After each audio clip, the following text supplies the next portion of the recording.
to have the bollocks. Do you really want to go toe-to-toe with me on that? You've completely, like, what are we doing here? Levy isn't going anywhere. It's all down to timing, isn't it?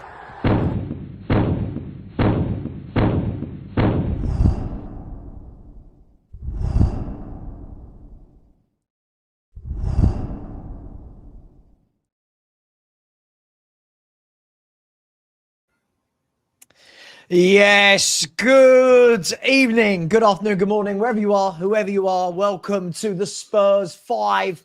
It's going to be a great show. We can just feel it. We've got a lot to unpack and a lot to talk about. I will start off by saying everybody in here is welcome. All opinions are welcome. What I will kindly ask is please leave the rudeness at home. Please, if you disagree with someone on the panel, please, you don't have to abuse them, whether it's me, whether it's Stel, whether it's Johnny, Lubo, or Sean, please. What we're seeing is a growing trend over the last few weeks that if you disagree with someone, rather than say you disagree with them, you're having to call that person really nasty stuff. Let's just stop it.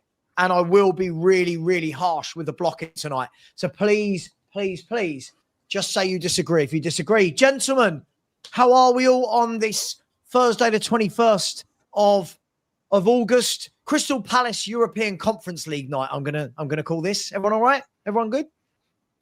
Yeah, good. Yeah. Oh, good. Let's try that again. Come on, guys. Everyone good. Some energy inside the place. This is our Thursday night show. We all good? Come on. Yeah. Absolutely Good, buzzing. good. We love you, Levy. We do. Yeah. Right. Listen, today we are going to start with we've got to start with this. It is the Eberechi Eze debacle, I suppose we can call it, over the last 24, 48 hours. We're then going to be talking about what do we do next? Where do we go from that? It's all right talking about what's happened.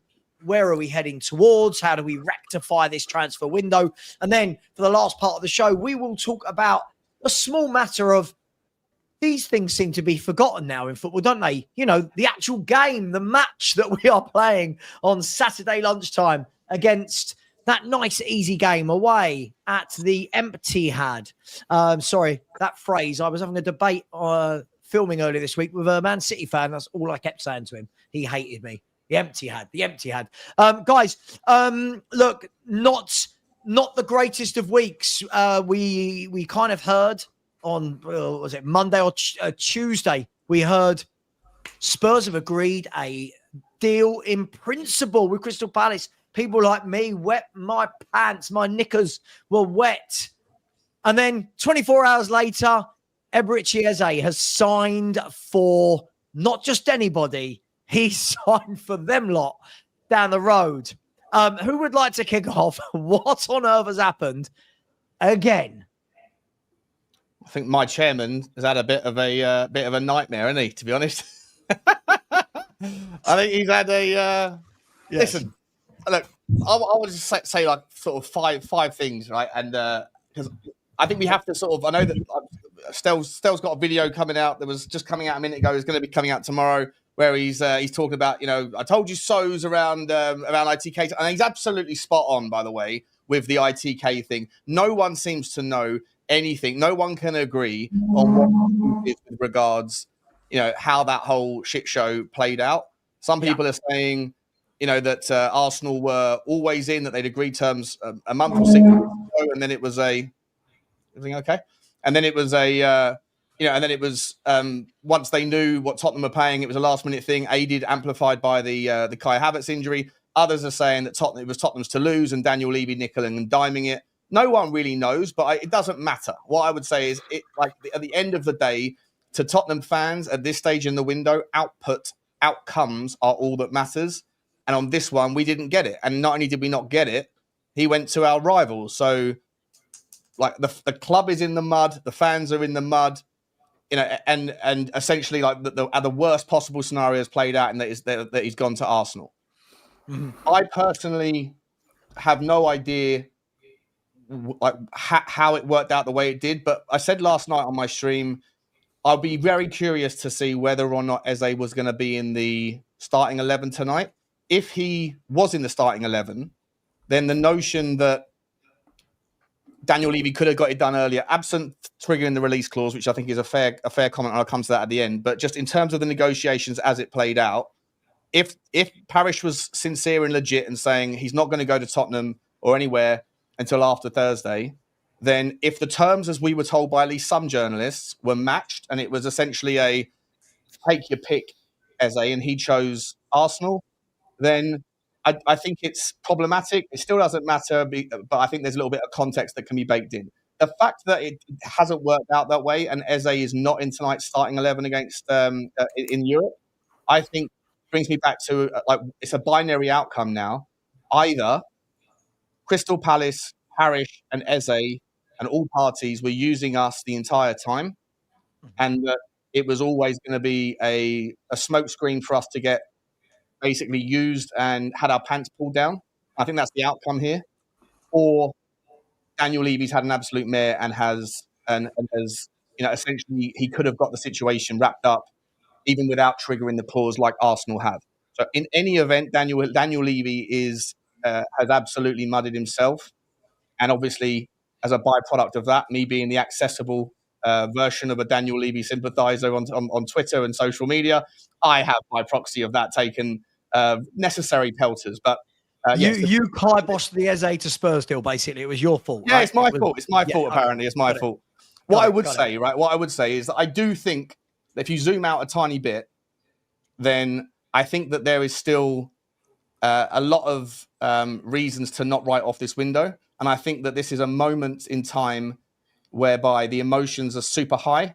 And so I don't think it's sort of serves any purpose for me to sit here and start playing devil's advocate at the moment, because I think you're pissing into the wind if you do that. I think everybody is just fuming and furious, and that cooler heads won't prevail in this moment.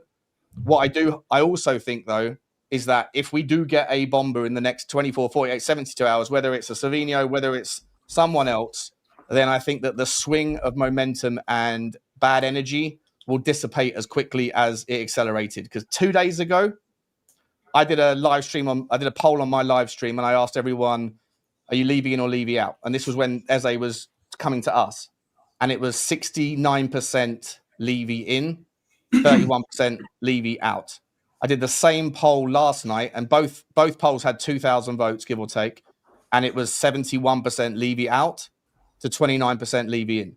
So in the matter of 24 hours, there has been a violent swing in the pendulum towards Levy out, and you can understand why. If there is a bomber that drops in the next few days, and then we have more time behind it, I think everything will be somewhat back to be balanced again. But right now is not the time to put up a devil's advocate argument. So I'm going to sit back and let you guys just absolutely rain heavy on Levy and Enoch and everything you're going to do tonight. It's fine. Well, look, Lubo, I want to come to you next. Just by the way, for anyone who is wondering, yes, Palace are playing. No, Eze is not in the 11, and no, Eze is not on the bench. You can pretty much say he is a gooner as of this moment. Lubo, Sean has said some interesting points there. Sean has said there is a lot of reasons from that deal to find positives. You know, there is some shining light there. Do you agree? Do you have the same outcome? Obviously, we know that you are king of the Levy fan club. Sorry, what did you say? I said there was positives from the deal. No, I was saying that from what we've seen, there were shining lights that, you know, and that we could still get stuff done. And going forward, but just like what happened yesterday was 100% a shit show. 100% a shit show. Yeah, no, of course, no, I understand that. Lubo, how do you see it? It's a mess, isn't it? Complete mess. I just want to put this book up. How to Win Friends and Influence People. It's the biggest selling business book in history. It's sold God knows how many. It is phenomenal. I think it was written something like 90 years ago. Let me guess, you've sent one to Tottenham Hotspur Stadium for the attention of Daniel Levy. I think Daniel probably needs 7, one for each day, to be dotted around the world in all his different places. Right. Because if you look at it and you think to yourself, he has been played. If he's been played, and I mean, you know, I'm sure Arsenal have been in touch with Parish right the way through. They wouldn't just sort of sit back and leave a situation as big as Eze. I'm sure they've been in the background. The problem is that I personally, you look at it and there is a case for saying that Levy has been played. He is so unpopular, I hear, amongst other chairmen because of the way he operates, that unfortunately this is what's going to happen. It reminds me of the story, the scorpion and the frog. And the scorpion wants to get across the lake and the frog's there. And he says to the frog, "Can you give me a lift across?" And the frog says, "Well, you're not going to hurt me, are you?" And the scorpion says, "No, of course." And they're halfway across the lake, and the scorpion digs in and goes bang, and he's virtually killed the frog. And the frog says, "What did you do that for? We're both going to go down." And the scorpion said, "Because that's my natural way of behaving." And this sums up Levy. That he cannot help himself. You read The analogy is about That's the a snake, short it's right the there. snake That's a analogy. short. It's not the scorpion analogy. you read that Spurs have offered 55 plus 5 million add-ons, and we are reading that Arsenal go in and offer 60 plus 8. And the problem is that, how long does it take?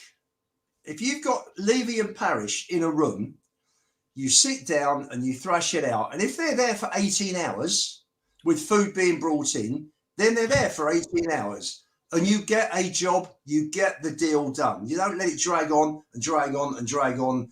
And maybe you're fighting about the amount of payments there are over what period, etc. And all the other. Can I just quickly interject? I just want to quickly interject, Lubo, because the actual reports that are coming out from the main people out there is that Spurs did actually get to 60 plus 8, which is the same as what Arsenal actually got him for. I just want to make sure that that's clear. We didn't go in. That's. I don't know if anyone wants to dispute that, but that's what. So did we go in and say, right, let's get the job done? That's the release clause. In we go. The release clause expired on Friday. Yeah, of course we didn't. I'm just saying. They said Ornstein was one who said it. Said Spurs have the same fee accepted as Arsenal, but Arsenal were more favourable terms. So read into that what you will. I don't know, mate. I don't know. Just because he's always looking to save here and save there, and unfortunately, I just made a quick list before Mane, Wijnaldum, Hazard, Dybala, Moutinho, Zaha, Grealish, Bruno Fernandes, Ruben Diaz.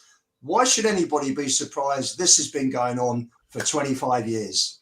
We miss top player after top player after top player. And the bottom line is that you've got to have, it's so important if you're in that sort of position that Levy is in. You don't have to win popularity contests, but you've got to be a type of person that people want to work with you. And it's quite obvious that chairmen don't want to work with us. You look at what happened with Marinakis, whatever's happened, Spurs came out, looking stupid. We've come out being humiliated here by Arsenal. And his position now is not tenable. As I said, when the last thing I said on your show last night, Sav, was, please, Vivian, take us out of our agony, get rid of this guy, sideline him, whatever you want, whatever you can do legally, because he's a shareholder, sideline him. Please get him away from the football side. He has done our football side so much damage for over 25 years. We have got to have a chairman who is, and it's interesting because I went through my notes, got my 7-point manifesto. It's here. You want me to go through it? I'm happy to go through it at any time. But it sums up, and there are just basic things in here, but it sums up why he is not fit for purpose. He's just not. Okay. All right. Okay. So I'm happy to go through it, or if someone else wants to talk. But at the end of the day, we lost Eze. And why go in so late? We've got hardly any time now to go and get, a player who is on the same sort of level or just under, because Eze is a special type of player. And, for us to buy somebody of that caliber, the selling club's got to be able to replace him. Today is today's no, 21st of August. We got 11 days till it closes. Not even 11 days now. Not even 11 days. Not even 11 days now. Look, we'll come to moving forward. I mean, Johnny, let me come to you. So, again, I can only go by things that have said. There are many, many reports, right? There are many reports. Some are saying that we matched the 60+8, but that Arsenal came in with more favourable terms. Some people are saying that a deal was actually on the table for Eze, or Eze had agreed terms with them back on the 10th of August, and that Arsenal had asked to be informed. Other people are just saying they came in because of Havertz. Where are you at with all of this? Because at the moment, there's so many theories. So many theories and so much bullshit. Yeah, sure. More bullshit than any human can swallow. But apparently... We're YouTubers. We need the bullshit. We need it. I'm not talking about them. I'm talking about the press. But apparently, I'm the full of the most shit. Apparently, there you go. Look, at the end of the day, basically, you believe what you want to believe. Okay. The truth of the matter is, Daniel Levy had every opportunity. 35 days ago, our number one target, Morgan Gibbs-White, didn't come off. We didn't move for 18 days. Nothing. Okay. 17 days. James Maddison gets injured. We start to move. And we start to make progress in having a conversation with them. They've had day after day after day after day to get this deal done, right? Plenty of time. If you think that you, me, and the people involved in the deal haven't turned around to Daniel at some point yesterday morning and said, you know what, Daniel, look, Carl Havertz has just got injured. They're going to come for a player. And who do you think they're going to come for? You need to move quick. At the end of the day, had he made the move when he should have made the move and paid the money when he should have paid the money and offered the fee to match the fee at the beginning, then this conversation would be taking place. We wouldn't be talking about, a moment, a chance to actually have a united fan base deliriously happy. Instead, we have a united fan base, united in misery and embarrassment and humiliation in the football world. And, if you, no doubt everyone here has got Arsenal fans having the piss taken out of you today, and it never needed to be. I can't go into every single detail, right? But I would just say that this deal not happening is our own fault. That's it. Nothing more, nothing less. Okay, we could have. Do you not think there's any? So do you not feel there's anything, Johnny, to the fact that Arsenal, we know Arsenal had talked to him earlier in the window. We know that they had talked to his agent and a framework had been put in place, right? But is there no way in your mind that they've turned around and said, hey, keep us updated. If Spurs get there, let us know. You don't think there's any of that that's gone on at all? No. None at all? No. Oof. I'm not buying that, Johnny. You can believe what you want. You can believe what you want. If Havertz hadn't got injured, it wouldn't have happened. But there again, we wouldn't be having this conversation had Spurs not taken day after day after day doing the deal. Do the deal, Agreed, get the deal done, and this conversation would not have happened. Sure. Can I throw something though? I just want to say that if we're led to believe that Kai Havertz, it was announced yesterday morning that he's injured for months, I don't care how quick a team is, that deal would not have been wrapped up in about 7 or 8 hours. There is no feasible way a deal of that magnitude would have had. Still not wrapped up. Yeah, but I mean, in terms of he's agreed to come to Spurs, a fee's been agreed. The framework must have been in place, like Ornstein and the others have said. It must have been in place because deals don't happen as much as. Are you telling me or are you asking me? Well, I mean, a bit of both because deals don't happen. There's no way they phoned up. Sorry, I was about to swear there. Not at you, just swearing in general. There's no way they phoned up Palace at midday, for example, and by 7 o'clock, deal's done. It just deals of that size just don't happen that quick, do they? Well, the clause is in the clause, isn't it? The details are in the clause. The finer points of the clause will be tied up. He's not. You haven't seen him in the shirt signed on a bit of paper yet. But they didn't trigger the clause. Who didn't trigger the clause? Arsenal didn't. The clause expired. They matched the clause, mate. Okay. That's not according to all the other reports that are out there. Okay. Well, listen. So believe what you want to believe. It's fine. Okay. It's fine, right? Look, I'm blaming Levy, right? I'm blaming the fact that Daniel didn't move quick enough on the deal. Okay. It's obvious that Steve Parish and Daniel Levy don't have the best relationship, but the truth of the matter is you can blame X, Y, and Z, but the truth of the matter is, number one, obviously, Eberechi Eze was never Spurs' number one choice because we went for Morgan Gibbs-White. So when we didn't go for Morgan Gibbs-White, why has it taken 35 days that I agree with. to get to this point, right? Okay. He should have been there. He should have been in the squad for the PSG game, in my opinion, right? Agreed. And the fact that when Maddison got injured, that exacerbated the situation. Maybe they thought they had a clear run and no one else was going to come in. But look, at the end of the day, look, as Sean said, we're crying over spilt milk. Nothing we're going to say, nothing we're going to do is going to change what's happened. But it's the same old story with Spurs. You know, how many more times have we got to suffer the humiliation? The Morgan Gibbs-White, look, we've taken Newcastle's mantle. Newcastle were the laughing stock of this window. No one wants to go to Newcastle. A whole list of players that have been refused. We've superseded them last night with the Morgan Gibbs-White fiasco and laughter, whether it was our fault or not, and you know the crazy Marinakis.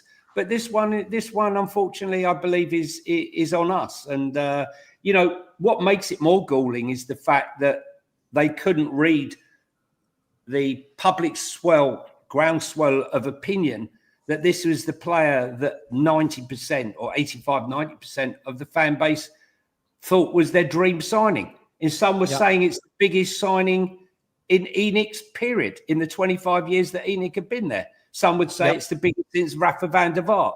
And yet there was no urgency, is my point, to get it done. And I feel that the urgency ultimately was the issue and the reason why we never got our man. And it's called Emperor Syndrome because he sits in his ivory towers and he doesn't listen to anybody. Sorry, this has been a problem for 25 years. Let's not.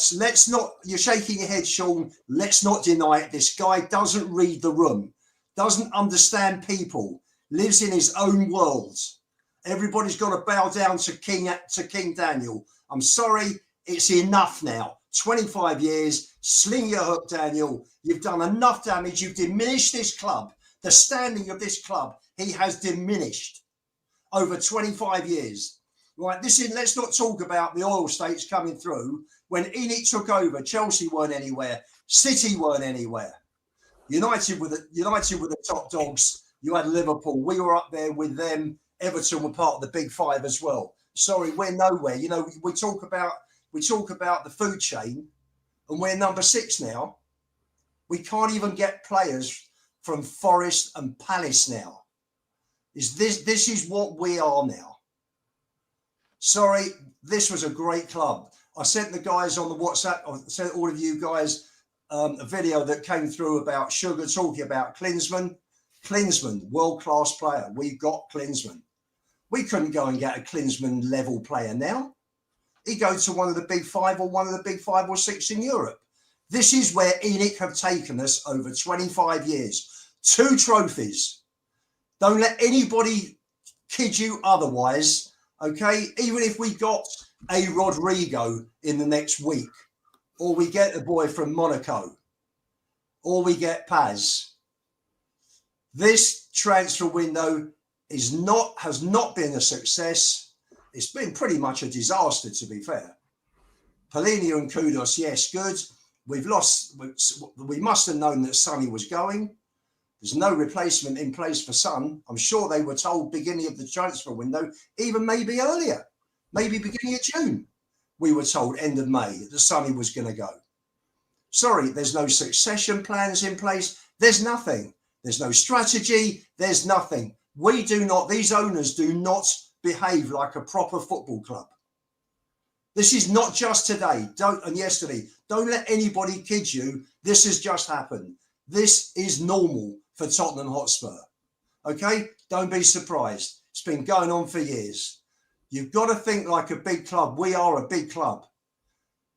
But we don't think like a big club. We don't act like a big club.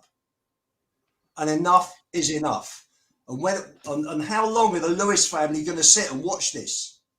Watch this go on. Finish now. Get rid of him. Worst scenario, make him commercial director.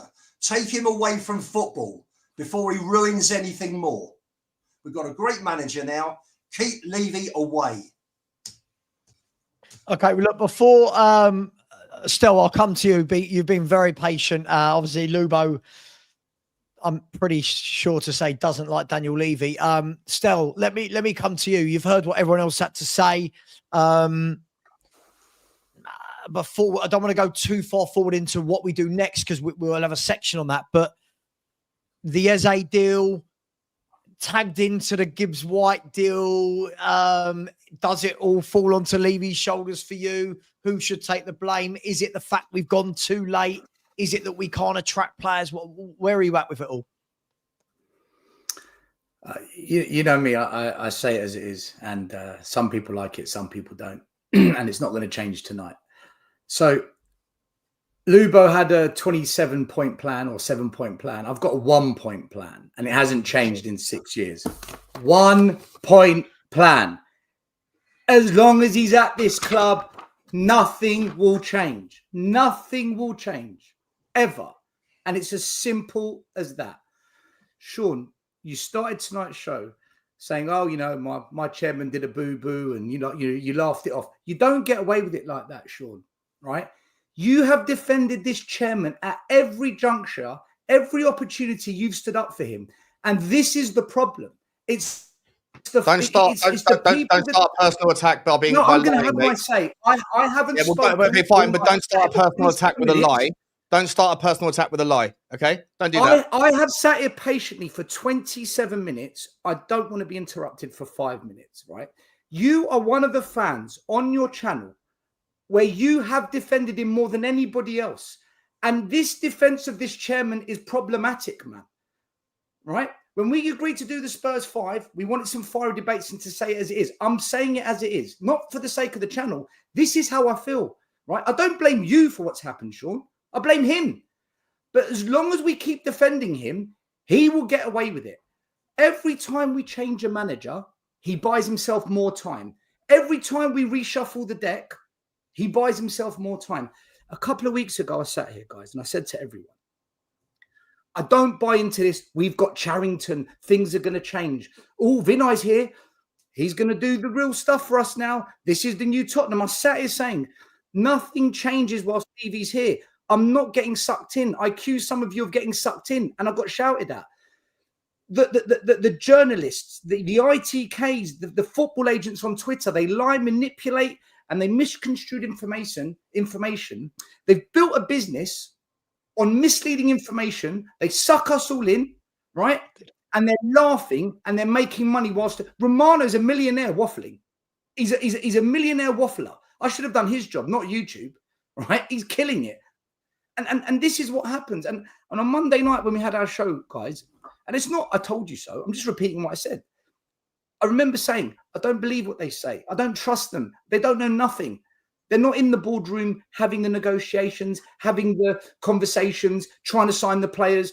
They just peddle out some random information until the player's wearing the shirt, until the player has got the Spurs shirt on, like the one Johnny's wearing. They're not a Tottenham player. And that's the way we should approach it. And unfortunately, all our hopes got built up and we're crushed. Daniel Levy said when he spoke with Gary Neville that he gets involved in the transfers. That's the one time he gets involved. Well, he's doing a cracking job so far. The two biggest signings that we were looking at, He's balls them up. In some way, shape, or fashion, this elite businessman couldn't get this over the line. We've been gazumped by Marinakis and we've been gazumped by Parrish. Look, for me, guys, I expected nothing this season because I knew changing the manager wasn't the only thing. Changing the manager, we've done 16 times under this ownership. Changing the football director, we've done 9 times.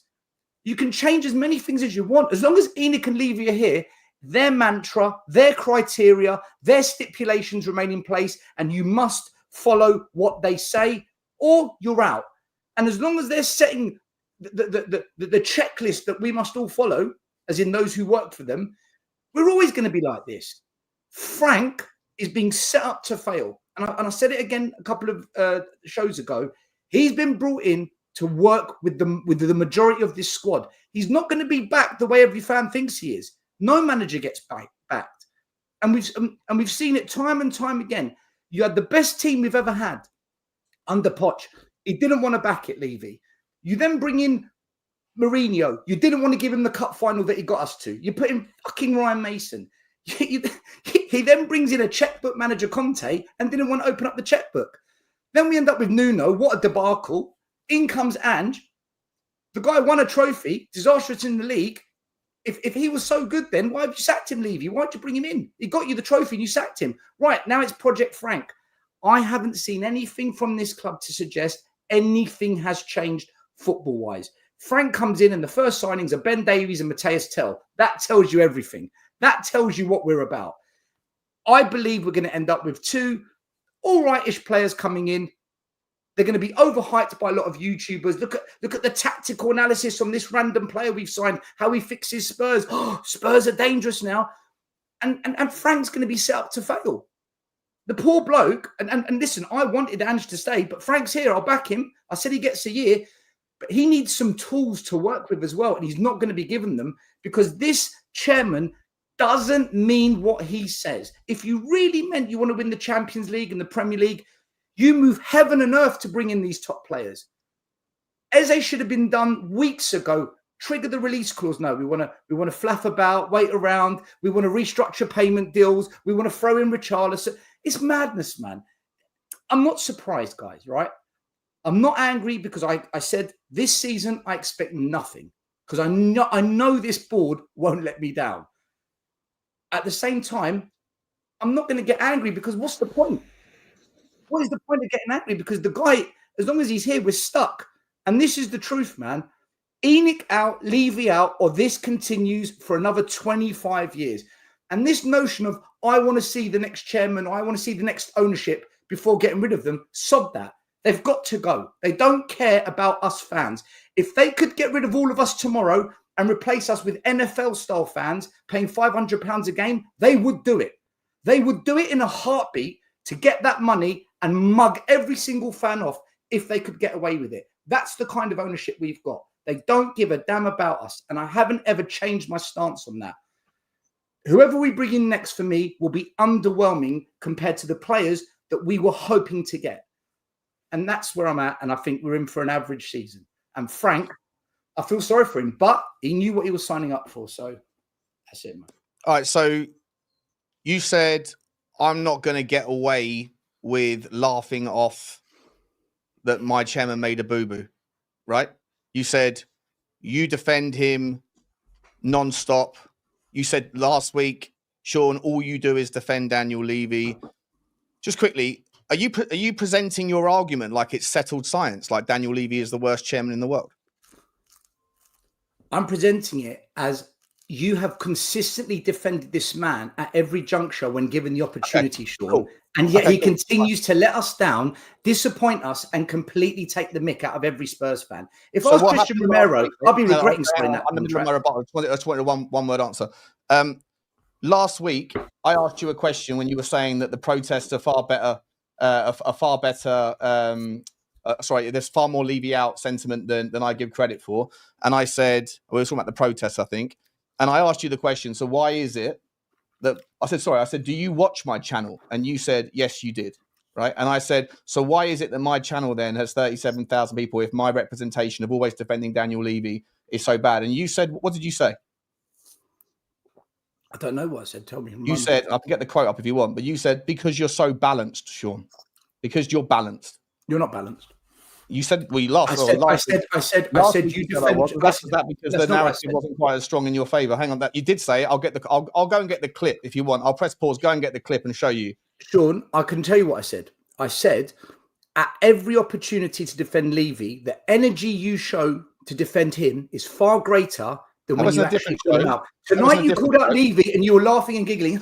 My chairman's made a boo-boo. But when you're defending him, it's passion. It's a different energy. As I've always said, if you do watch my channel, you said you watch much. It's interesting. You're changing your narrative. Tonight. You're changing your narrative. You're changing your narrative, right? Last week when the wind wasn't in those sails, you said I'm balanced to defend your point. Before that, you said I always defend Daniel. You come with a different you energy. also said, hang on, I'm not finished, mate. You asked me to stop talking. I'll ask you're you saying things that I didn't say. I can go and get the clip, mate. I can go and get it right now. Give me 5 minutes and I'll go and get the clip and embarrass you. Can you also get the one where I say you show a different energy when you're defending him? No, you have previously said I always defend him, which again isn't true. Anyone that watches my channel will know. Listen, just 1 second, mate. I watched the show with you and Johnny yesterday. Johnny had to go at you. Finish my point, please, Stel. Okay. Thank you. Not yesterday. You said I always defend Daniel Levy. You also said that you watch my channel, so you're familiar with my content. What is my general stance on Daniel Levy's ownership continuation? I don't watch every single show, Sean. So you don't know. So you don't know how I feel then. So you don't know how I feel about whether. No, I know. If you knew what the new owners were like and you approved of the new owners, you're happy to a new ownership that takes greater risk. But the fact you need all these criteria to be met is mental. To you, it is. Do you accept that the world is not just a unipolar stelios tritios viewpoint? That not everyone has to see the world through the same lens? Is that something that's okay with you? I believe it's a world where after 25 years of evidence, enough's enough. World. Right. So I don't want to have to go back through the repetitive cyclicality of going back over 25 years and explain why we're not that bad over 25 years. 15 out of 17 seasons in Europe, 2 European Cup finals. Stop. No, I'm not going to go through it. The whole fan base is in meltdown. You don't want to hear. I know they are. That's what I'm saying. I know they are. So I know that's the whole point, right? But I'm not going to sit there and have you to pretend because the meltdown is in your direction that I represent something I don't. When I defend people, when I defend Daniel Levy, when I come on neutral channels or channels like this, what I do is I listen to people like Lubo or people like you say things like there's only one way of looking at it, and I defend logic. I defend consistent logic. When someone says the buck stops at the top, that means the buck stops at the top for everything, the good and the bad. And then I asked Lubo whether or not Daniel Levy's therefore, by his logic, responsible for example, the Europa League win. And Lubo doesn't give him the credit for it. So there's no consistent logic. You're talking to me. Hang on, you're not talking to Lubo. I'm not finished. You're talking to me. I'm not finished. I'm not finished. You're talking about Lubo, though. I'm talking about your stance on me and what you know of my stance on Daniel Levy. And I say, and I've said it forever, I don't care where you land. I don't care where people in the comments land. If you're Levy out, cool. If you're Levy in, cool. What you think about the owner is irrelevant to me. And what I think of the owner should be irrelevant to everybody else. But where I want to know is how you get there. And when I hear irrational, illogical, inconsistent rationales, I will call it out. I'll call it out. If you watch my channel when I take my walks, I criticize the owner more than I protect him. I only protect him or defend him when I hear other people that pretend like there's no other argument other than Levy is a cancer and a parasite. That's my stance on Daniel Levy. With regards whether he should go or not, I'm more than happy for a new owner to come in. I'm more than happy for him to be sidelined. In fact, I've saying it for the last 6 months. I think it's probably fair to say that he has taken us as far as he can. That doesn't mean that he's failed over 25 years. Quite the opposite. Catastrophically failed. He's a disaster for our football club. In your opinion, not in mine. He's ruined the culture of Tottenham. No chairman wants to work with him. 2 trophies in 25 years is the worst 25 period block in the history of our club in the last 125 years. This guy, I'll tell you what he's achieved. He's achieved his net wealth 40xing from the initial capital investment he invested to purchase this business, and he earns the highest salary of any chairman for what? He's milking it. He's becoming a super millionaire, billionaire, and we sit here looking at bang average players on the football pitch and manager after manager being sacked, Sean. He has crushed it for himself. For us, he's laughing his head off. I don't defend him because as a fan I detest what he's done to this football club as a fan. That stadium means nothing to me when I'm watching Brennan Johnson, Odebert Tell, and all the top players not coming to our club because he wants to haggle and renegotiate the ins and outs of a deal over 2 weeks, and other clubs come in and in one day, bang, business done. Yeah, he's the problem. And that's cool. That's cool. If you think that, but don't tell me there's no logic in that. The same. If everybody felt the way you did, then every time there's a Tottenham protest, there'd be the same amount of people turning up on Tottenham High Road as there were 2 days after we won the trophy. Instead, there were 250,000 people there that day, and there was 15 there on Saturday. Square the circle for me if the world feels the same way you do, mate, and has done for 25 years. Because most fans are comfortable, Sean. They're scared to protest. There's a fear amongst the fan base. Why would they be scared to protest? And I would love to know that, because this is the question I asked today on Dan's show. There is a fear in this fan base. Do you know, right, I go with 4 people to Spurs. None of them have been to the protest, not a single one of them, right? None of you have met them. And they're the guys I've been going to Spurs with for years. 4 of us have got season tickets next to each other. They all moan about Levy. They all complain about him. But do you know what? They'd rather not turn up to games and sell their tickets and not go to the protest than going to the protest. And when I say to them, guys, if you feel this way, why don't you get involved and help us do something about it? And their answer is, can't be bothered. People can't be bothered. Our fan base is like that. Or maybe they just don't feel the way that you do, mate. But all they do is moan about him. Online, Twitter. No, Twitter is a cesspit, mate. In the stadium, when they sit next to me. Who does? I don't hear it. I hear it in moments. 100%. There's little time pockets of moments. Sorry? I'm talking to you about the people that I go to the game with, my friends. Right? Anecdotal evidence to try to make a point. What are we doing here? You just said to me, why don't people go to the protest? And I said, there's a fear, right? For me, they fear giving up their time to do it. They don't want to spend their time doing it. Others fear being involved in a group that might tarnish their image. Others think that going to the protest means they don't support Tottenham. But for a lot of fans, they're very comfortable with this. I.e. they don't feel the same way you do. It's not rocket science, mate. Sean, then stop the meltdown when we don't get Eze. Stop the Levy out. The meltdown happens on Twitter, mate. Right. The meltdown happens on Twitter and on YouTube. It doesn't happen in real life. It was on TalkSport today. It was on the podcast. Sky Sports were talking about it.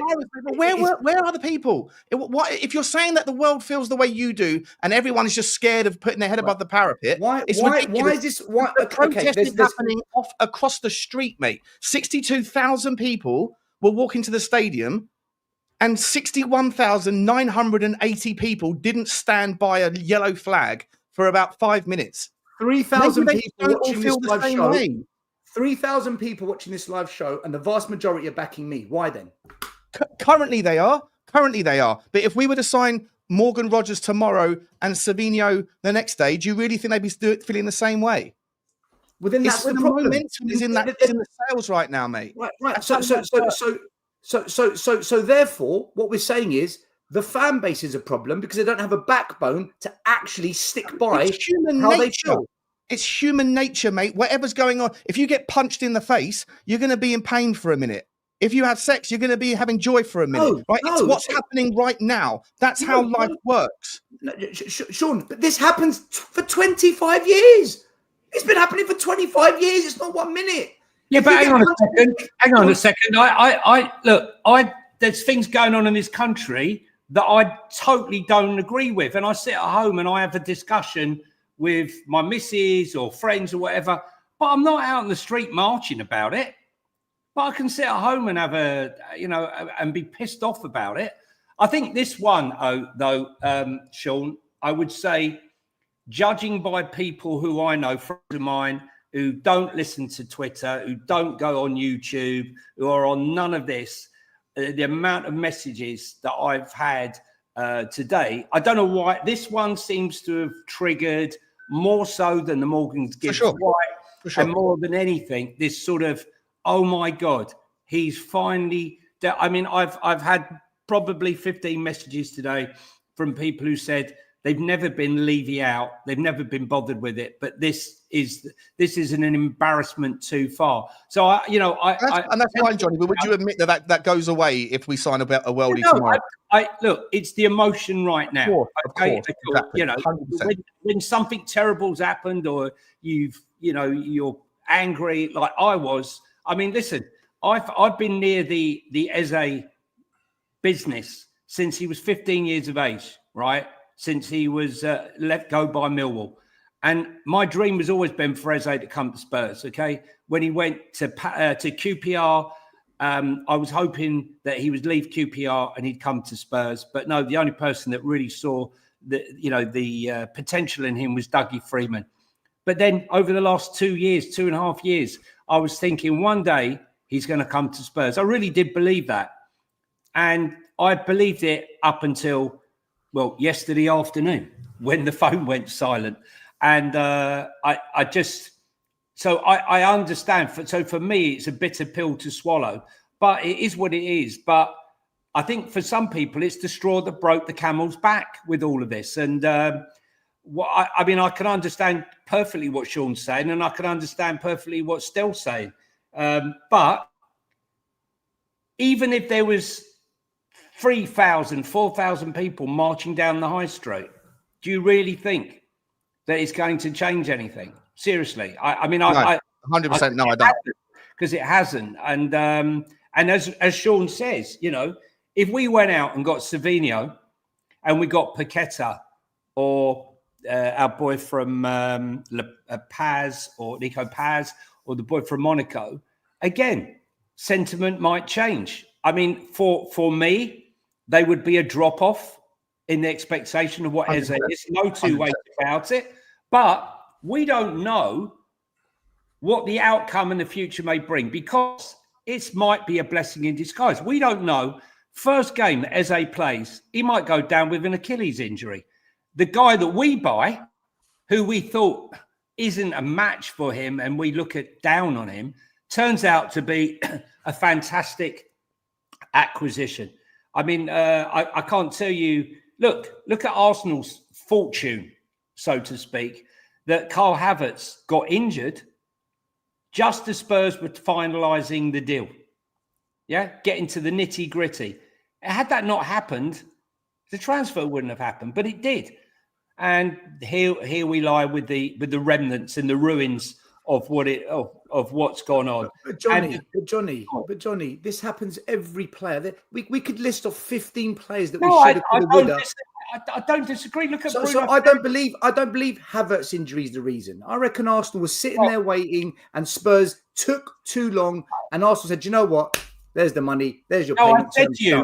I said to you, they took too long. Right? I'm not arguing with that.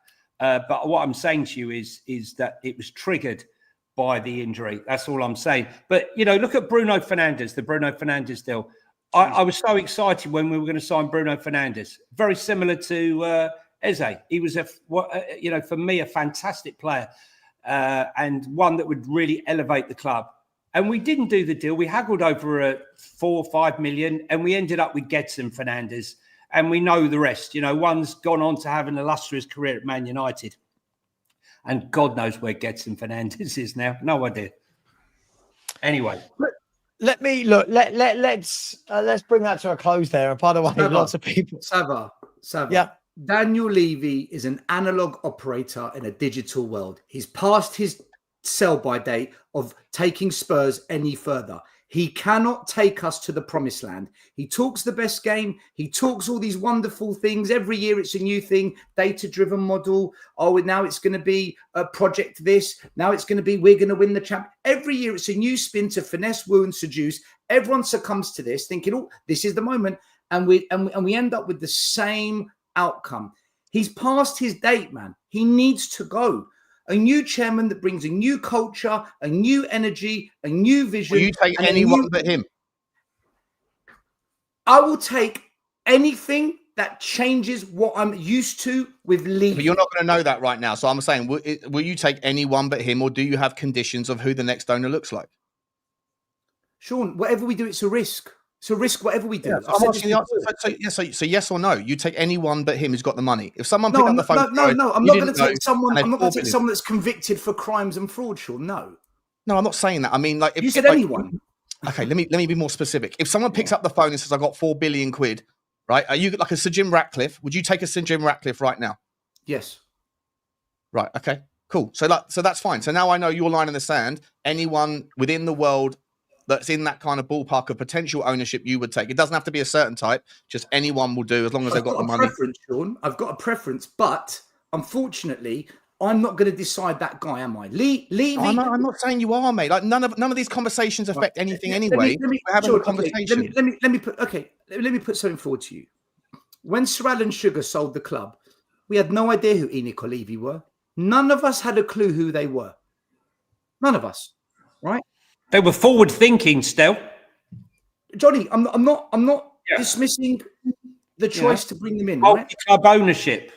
Yeah, the point I'm making is we knew nothing about them. That's how it's going to be again.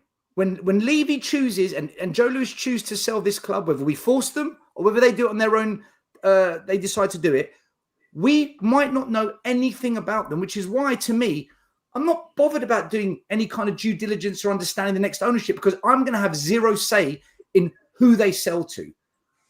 And that's what's going to happen. But all I know is I don't want them here anymore because I'm tired of this. I'm fed up with this. I'm fed up with these YouTube shows and these protests and this Levy out every single year. I will meet you halfway. I will meet you halfway, mate, and I'll say I am absolutely more than happy to see a new owner. I am also, by the way, sticking to my word. Well, I said to everyone all year that, well, all summer, I think it's only fair to judge a window when it closes on what was brought in. So I'm not going to go apoplectic, but in a world where the window shuts and it's like this, I will 100% go apoplectic. I will 100% chastise and go absolutely mental about Daniel Levy and their incompetence this summer.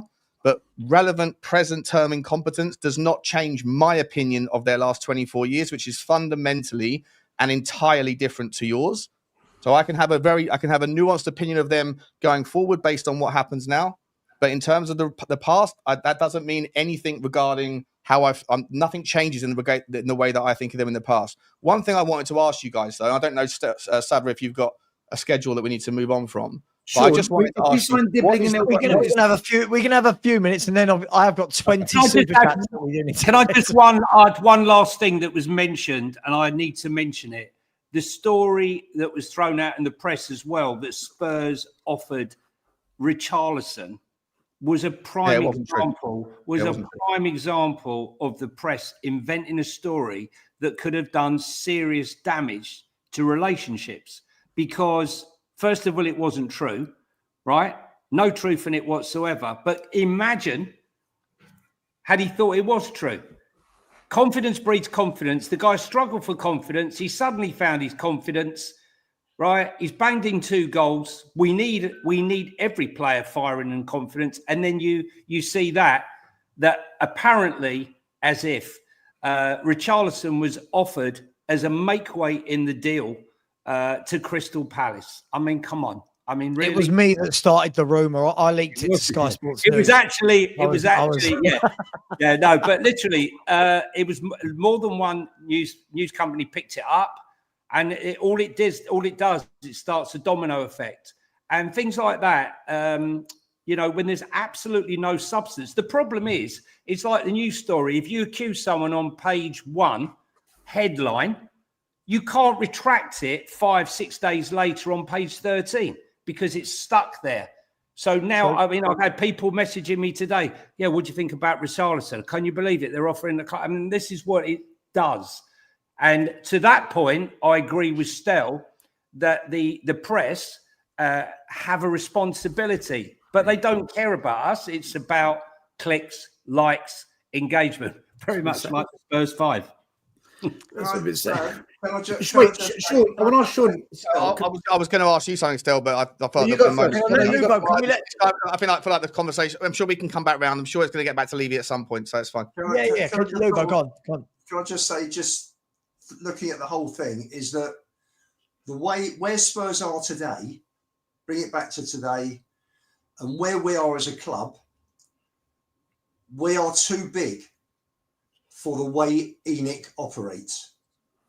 They are trainers. You know what, Luba? And I don't disagree with that. Said that all along. So when people say I always defend Daniel Levy, again, another faux pas. I've got about 1,000 examples of me saying I 100% concur that if you take a business from 25 million and you grow it to 4 billion, suddenly you're swimming in a much bigger pool. And unfortunately, the likes of Todd Bowley, you used Todd Bowley in your first answer, Lubo, and you use Man City. You know as well as we all do that those things are very, very nuanced and have different factors involved in that conversation. But for what it's worth, people like Todd Bowley are billionaires in their own right and have made a hell of a lot of money working with different sums of money.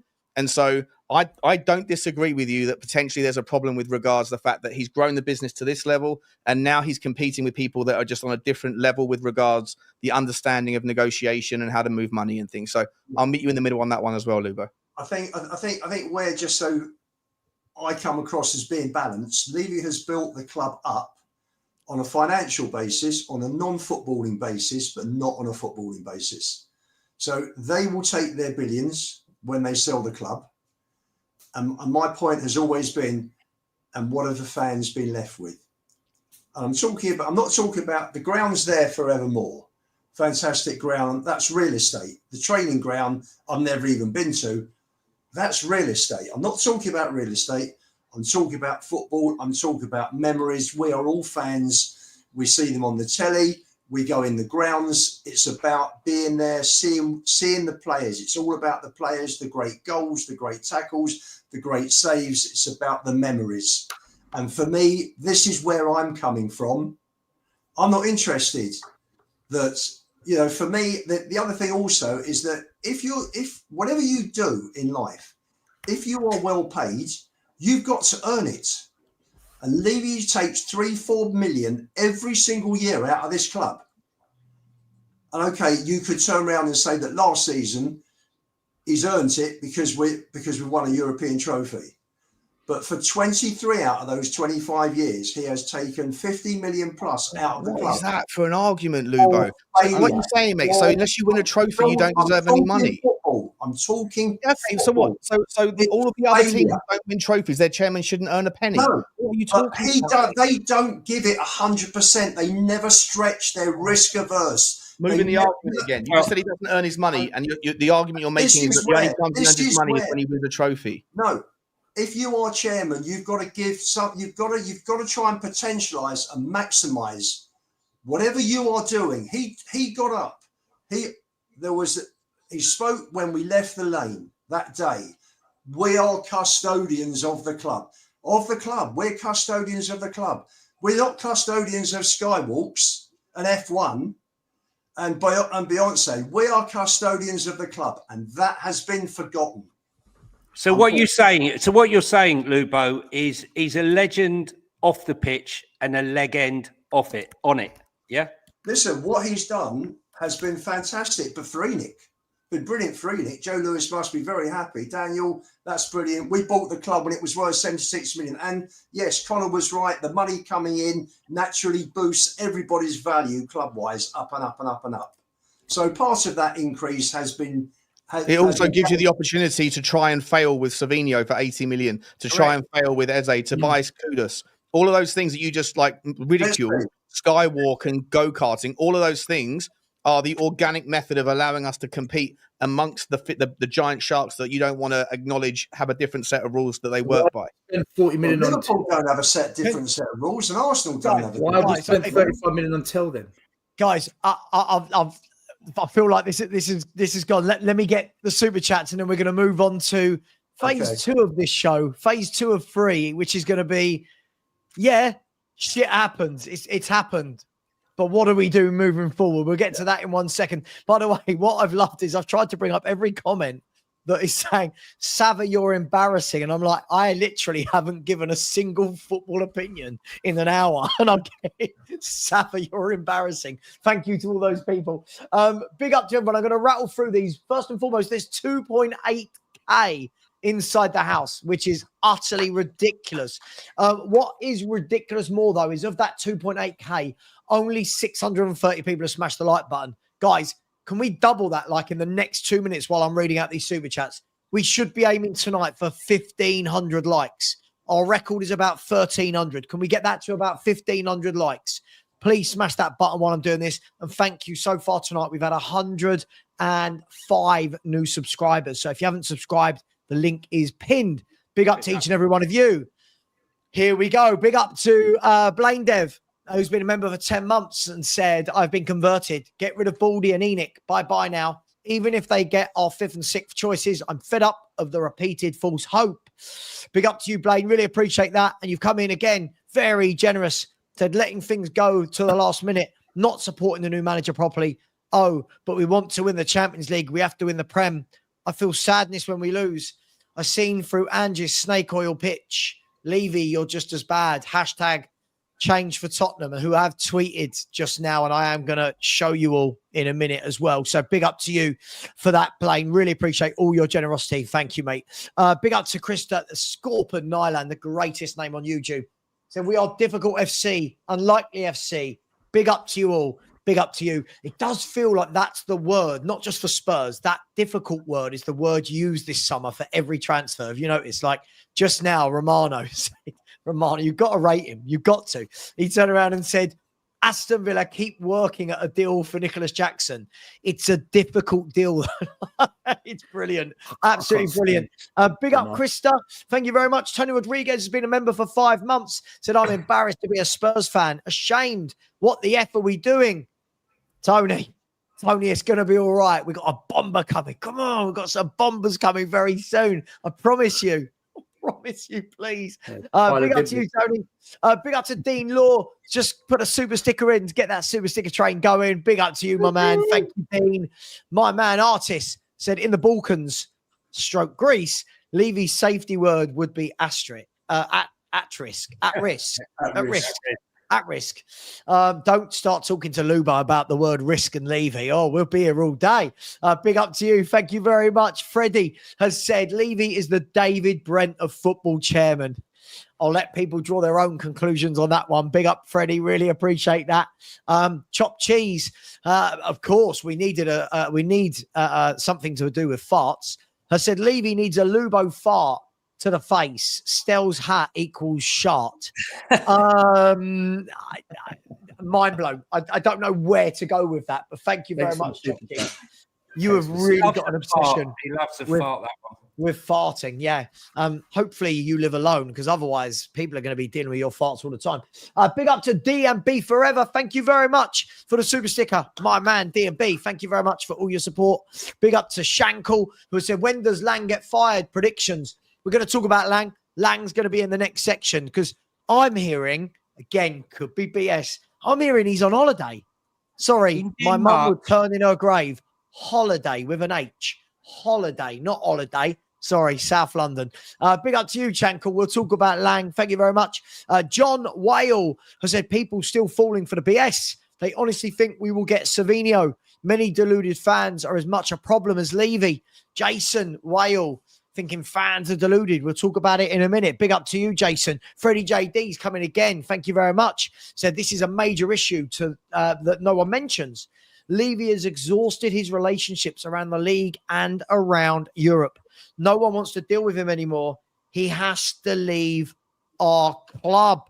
Well, that's what Lubo and Sean and Stel were just debating. Big up, Freddie. Appreciate that. Come on, you Spurs, New York. Said the Levy way, building a legacy of nearly signed statues. Sean, compilation of your BS soon. Oh, one less subscriber here.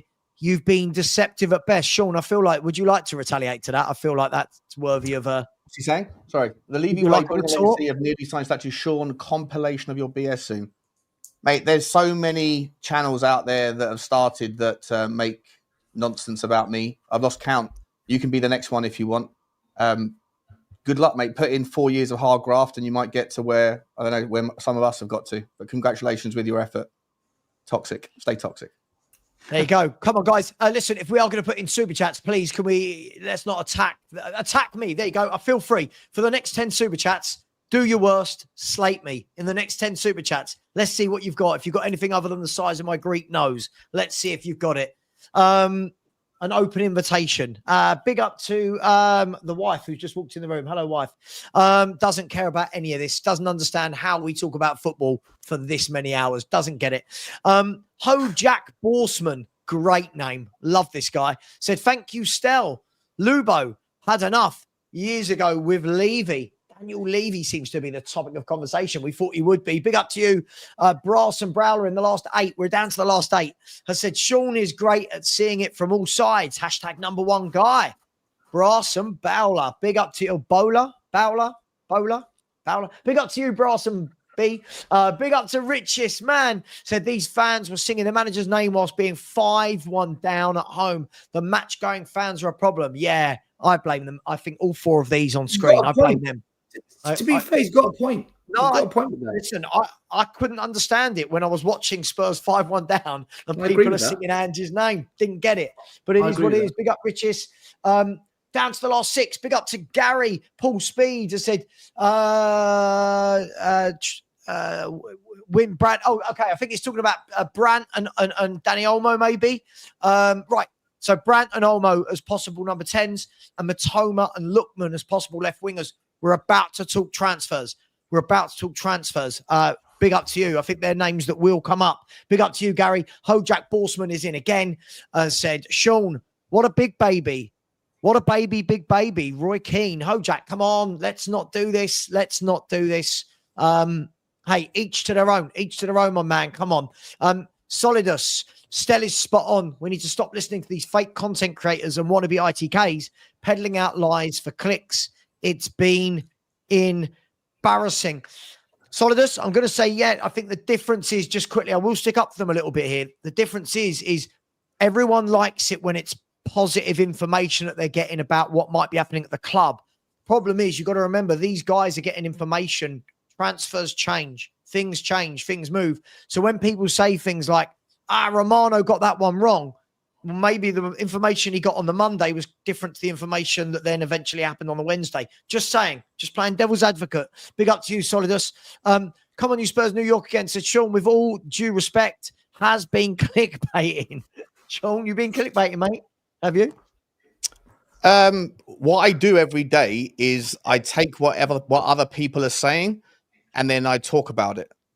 And I think that's pretty much exactly the same as what everybody else does. You know, that's it. Whether you like it or not, you don't have to watch, but most people like to watch it. So, you know, I don't make up the news. I don't create anything. I just put my little salt and pepper on the story. And as I say, you know, it might be clickbait thumbnails, but it's click-worthy content. Mm-hmm. Yeah, absolutely. I'm going to do the rest. Otherwise, we'll be here all day. I'll do the rest in the next break. As I said, next time, feel free. Open invitation for the next 10 super chats. See what you've got. Cuss me. Go for it. Right. Guys, girls, thank you very much to everyone that has liked as well. We are now up towards 860. So that is amazing. Please. There's still 2.6K of you in here. Amazing stuff. Guys, let's look forward. There are, if I'm going to be really technical about this, there's about 10.8 days left, right? There's about 10.8 days left of the transfer window. Where do we go from here? What type of players are going to be available, knowing that selling clubs now are going to have a problem replacing outgoing players? Where do we possibly go and how do we rectify and save this transfer window? Anyone can start. Where are we going to go position by position? What are we going to do? Look, let's be honest, just right? In general, Johnny. Right. Well, listen, look, we desperately need a 10. For me, it would be Paqueta. If there was any shape, way, or form that we could get him out. Paz looks difficult to me because he wants to go back to Real Madrid if he's going to go anywhere. And then you've got Akalush at Monaco, who's a talent, but I'm not sure he's ready to come to the Premier League. A bit of an unknown. I like him. He's a good player, right? He's a very good player. I'll fight you on that in a minute. I haven't had a battle yet. I'll fight you on that in a minute. You don't need to fight me because I really highly rate him. Otherwise, I wouldn't have mentioned him. I'm just saying in the scheme of hierarchy, I'd probably go Paqueta would be my number one because we know that he can do it in the Premier League. He's playing for a shit club right now. He needs to up his game. Whether or not West Ham would allow him to go, I don't know. But if you want to save a window, for me, it's Paqueta and Savinho on that left-hand side. We desperately need those two signings. I don't think there can be any excuse. I don't want to have to Google. I mean, Sean and I do our show. We go through a lot of players. If even I or Sean have to Google the player that we bring in, I'm going to be mighty pissed off, because it has to be a name and someone that resonates with the fan base. And right now, we know Savinho and we know Paqueta. Akanouche, I really, really like him, Sean, Savva, but there is that unknown element. I think we can agree on that. I think he'd light up the lane a little bit, though, mate. Can I just throw a spin on that? I know that it seems that everyone you talk to, you always go, oh, they must be Prem proven. They must be Prem proven. It's as though being foreign or coming from a foreign league is always a bad thing. And I was saying this the other day, 68% of the Premier League is made up of foreign players that have come from these leagues. So when people go, oh, the Premier League's really tough. Well, yeah, because it's made up of all these players that are bought from all over the world. I think if you're good enough, you're good enough. And this is only me personally. I like Akalouche or Akalouche, however it's said. I think he's one that would be a real breath of fresh air, something different. And I think being an unknown quantity isn't always a bad thing. Look at Kudus, right? We had this with Kudus. Half the fan base were like, oh, that's a top player. That's a really good player. The other half going, look how bad he's been at West Ham. We'd get that with Paqueta. By the way, Johnny, I would take Paqueta. Right now, I'm taking Paqueta all day long. Yeah. Do you see what I mean, though? I just think he'd be a breath of fresh air, something new. I like him. That's you know what I was going to say, though? What I was saying before to you was about not getting Eze, how sometimes without realizing it become. My son says, for example, that he thinks it's a blessing not getting Eze. And if we ended up with Nico Paz or El Kalouche, when what we think is a disaster actually turns out to be a blessing, and we unearth an absolute gem, which Akalouche or Nico Paz, both of those could fit into that category. But for safety's sake, right, I would prefer to go with Paqueta and Savinho, because I know that straight away those two are going to uplift us without question. The other two, the other one I would go for is Lookman. Sean and I have discussed it quite a lot on that left-hand side because he can play left, right, and through the middle, and he's had a good 2 or 3 seasons out at Atalanta. But listen, we don't know what they're doing right now. They're scurrying around, but the one thing we do know is that every single chairman in Europe and in this country is going, Daniel's going to be coming knocking on our door, looking at our players. Yeah. Guys, when Daniel turns up, let's whack an extra 20% on top. Let's see what happens. They're desperate. Well, let me come to Stel then. Stel, look, we talked about this a little bit last night. But for me, this is the big thing. And listen, I again, I'm as hosting, I'm trying to be very much in the middle, sitting on the fence. I get it that the transfer window's not shut, and that we could drop 2 or 3 really good players and we all go, okay, this hasn't been a bad window.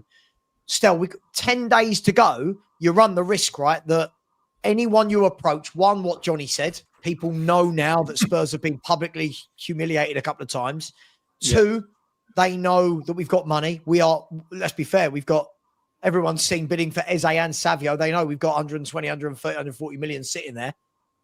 3, can they replace their players in 10 days? So this is going to be, where are you at with it? 10 days is nothing. We're in trouble. We're in trouble because we've left it all late. And this is what happens. This is why you shouldn't wait to the end of the window to do your business. And any club that's got a brain cell now will say, right, if Spurs come in for a player, just whack 15 million on top. And also, they're going to need to find a replacement for the player that they give to Spurs. So that might delay the transfer. On top of that, listen, if you're a top player right now, I would seriously question if you come to Spurs. And I mean that. If a top player wants to come to Spurs now, I would seriously question that top player's ambition, because they'd be accepting coming to a very average squad. They'd be accepting playing alongside some very average players. If we had signed Eze and Savinho, and we could show that we're building something, there's Kudus, there's Savinho, there's Eze, there's Paulinho, I could totally understand a top player coming, because they'd be like, freaking hell, this lot, yeah, they're doing something here. But if they come now, who are they seriously going to be playing with? I think it puts them off. So for me, I honestly think now we are going to end up with a Tyler Dibbling, the Leicester City guy, is it Canuzi type player? I think that's kind of where we're going to end up, that kind of level. Paqueta's not going to come to Spurs because, like Tyler Dibbling sort of territory. Yeah, that kind of levels. I don't think Paqueta's coming to Spurs. One, because there's no way West Ham are going to let another one of their stars come to us. It'll be a nuclear war amongst their fan base if that happens. And also, he's got a match fixing bang on his head. Levy's not going to want to touch that, especially after what happened with Paratici and his corruption charges. He got off that, didn't he? He's been found innocent of that. Yeah. I thought it was still hanging over him at the moment. No. I had a bet on him. He's had a bet on himself getting off. Well, yeah, all bets are off. I'll be stunned if West Ham let another star come to Spurs as well. There was a mini meltdown when they let Kudus come to us. If they let Paqueta go, I think they're in trouble over there. West Ham deserve it, though, don't they? West Ham deserve to go into nuclear meltdown. If any club need to go into the shit pit, it's West Ham. And if any West Ham fans are listening, bring it on. I hate it. Listen, I'd absolutely love it, man. I'd love it if West Ham went into meltdown. You know, the bin dippers from East London. But then you're looking at players like Nico Paz and the Monaco player. I don't think we are going to go for them on the basis that the position that they're coming in to fill is so important and crucial to us. I don't think Frank is going to tolerate a very young, inexperienced player coming into that role in his squad. No. I just don't see the manager accepting that, knowing how vulnerable we are in that position. And we've got plenty of youngsters that already need bedding in. Let me ask you, does that apply? I get it that might apply to Nico Paz. He's had I think he's got like 43 senior appearances in his career. Wildly talented, by the way. I'm not doubting that. Would that apply to someone like Akliouche, he's 23? He's had 4 or 5 seasons now. He's just got 6 French caps in the last year. So wouldn't that be perfect for Spurs? A 23-year-old, talented, can play centrally or right. Look at the players we've signed under Frank so far. Forget Ben Davies and forget Matthias Stel. Right? Let's just say they were club signings. I'm happy to say they're club signings. Kudus, big, powerful, Premier League proven. Paulinho, big, powerful, played in the Premier League. Frank, for me, wants those powerful, strong type players with something, some experience of Premier League or a high level with them. That's why I'm Gibbs White, Premier League proven. Eze, Premier League proven. I don't think we're going to go in for these players. Whereas the Leicester City player, he's played in the Premier League. Tyler Dibling's played in the Premier League. This is where I think we're going to end up going with this. That's my personal opinion. Where I think this now ends up. If we do get a Savinho, that makes sense because he's played the Premier League, and we know his overall game stats wise is right up there. Like, does that apply to someone like a Harvey Elliott, Stel? Before I move on to the others, just Harvey Elliott, Premier League proven winner, English. Yeah, he's going to RB Leipzig. No, I know. I'm just. Listen, we're in that territory now. For me, Johnny, of 10 days to go. The pool has gone from that to that. You know, let me bring in Lubo here before I go to Sean. Lubo, I said 10 days to go. The pool is somewhat smaller. Do you think the biggest issue is going to be panic now, or hopefully Spurs we've been working on some stuff, and hopefully we've got a plan in place, and there were backups to maybe a backup to Savio or a backup to Eze? You'd hope so. We'll be in trouble if we've not. I think we just take so long getting deals over the line that for me is the quicker route to get loans in. if Frank can't get exactly the player he wants, then okay, you got to park it. Let's get players in who are going to help the team for the next 12 months that maybe are not going to be there for the long term. You know, you're not looking at it over a 2-year, 3-year period, but you're looking at building something this season. Just, you know, you look back in the lower leagues, and I'm not talking about, again, we're a big club. We shouldn't be in this position with 10 days to go. But we're not going to pick up these big players where clubs have got to go and then replace them because they just don't have time. So that area has gone. But you pick up 2 or 3 loans. They do it in the lower leagues. They build teams around loans. When we're talking about 2 or 3 loans, what loan at the? I'm not doubting you. I'm just asking, what loan at the kind of caliber we need do we see being available, and why would they be available on loan? Why would they be available on loan? Because they may be a really good player whose club have bought a player in over the last 4 weeks that play in their position. So they're looking at a situation where they don't know because the season hasn't really got going yet, but the chances are they're going to get much less game time. So you just have a look at who's like Paulinho. Well, prime example. We're not going to get top. I'm laughing. I'm seeing Rodrigo mentioned as a year-long loan from Real Madrid. I was just thinking more of names, like, because when the players I'm seeing out there that are going on loan are potentially the Sanchos and the Garnachos. Do you know what I mean? Like Asensios.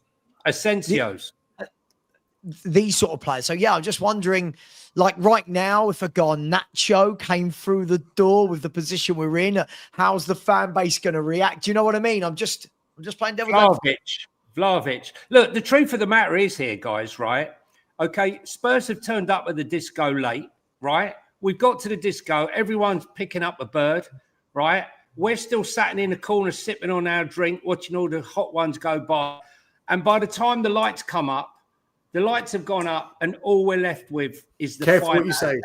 Careful what you say. We're left with the 5. I'm all right still. Don't you worry about me, right? We're left with the 5 out of 10s and the 4 out of 10s at the moment, right? Scurrying around now because we've waited so long. It took us ages enough to even get onto the club at the beginning. So we didn't even have a manager. That took time. Everyone else was out doing deals. We didn't even have a taxi at that point. And when we finally got there, people are picking up the good lookers, the number 9s, the 10s. And we are scurrying around now in the bargain basement looking for last minute deals. And, ships have sailed past. And let's be honest, probably right now, without us knowing it, there have been signings made that Spurs might well have gone for had we not wasted considerable time in both Morgan Gibbs-White and Eberechi Eze.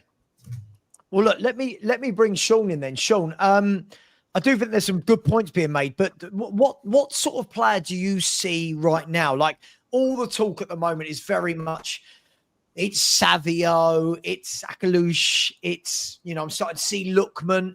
Do you believe we can still get in some quality footballers in this last 10 days? Yeah, for sure.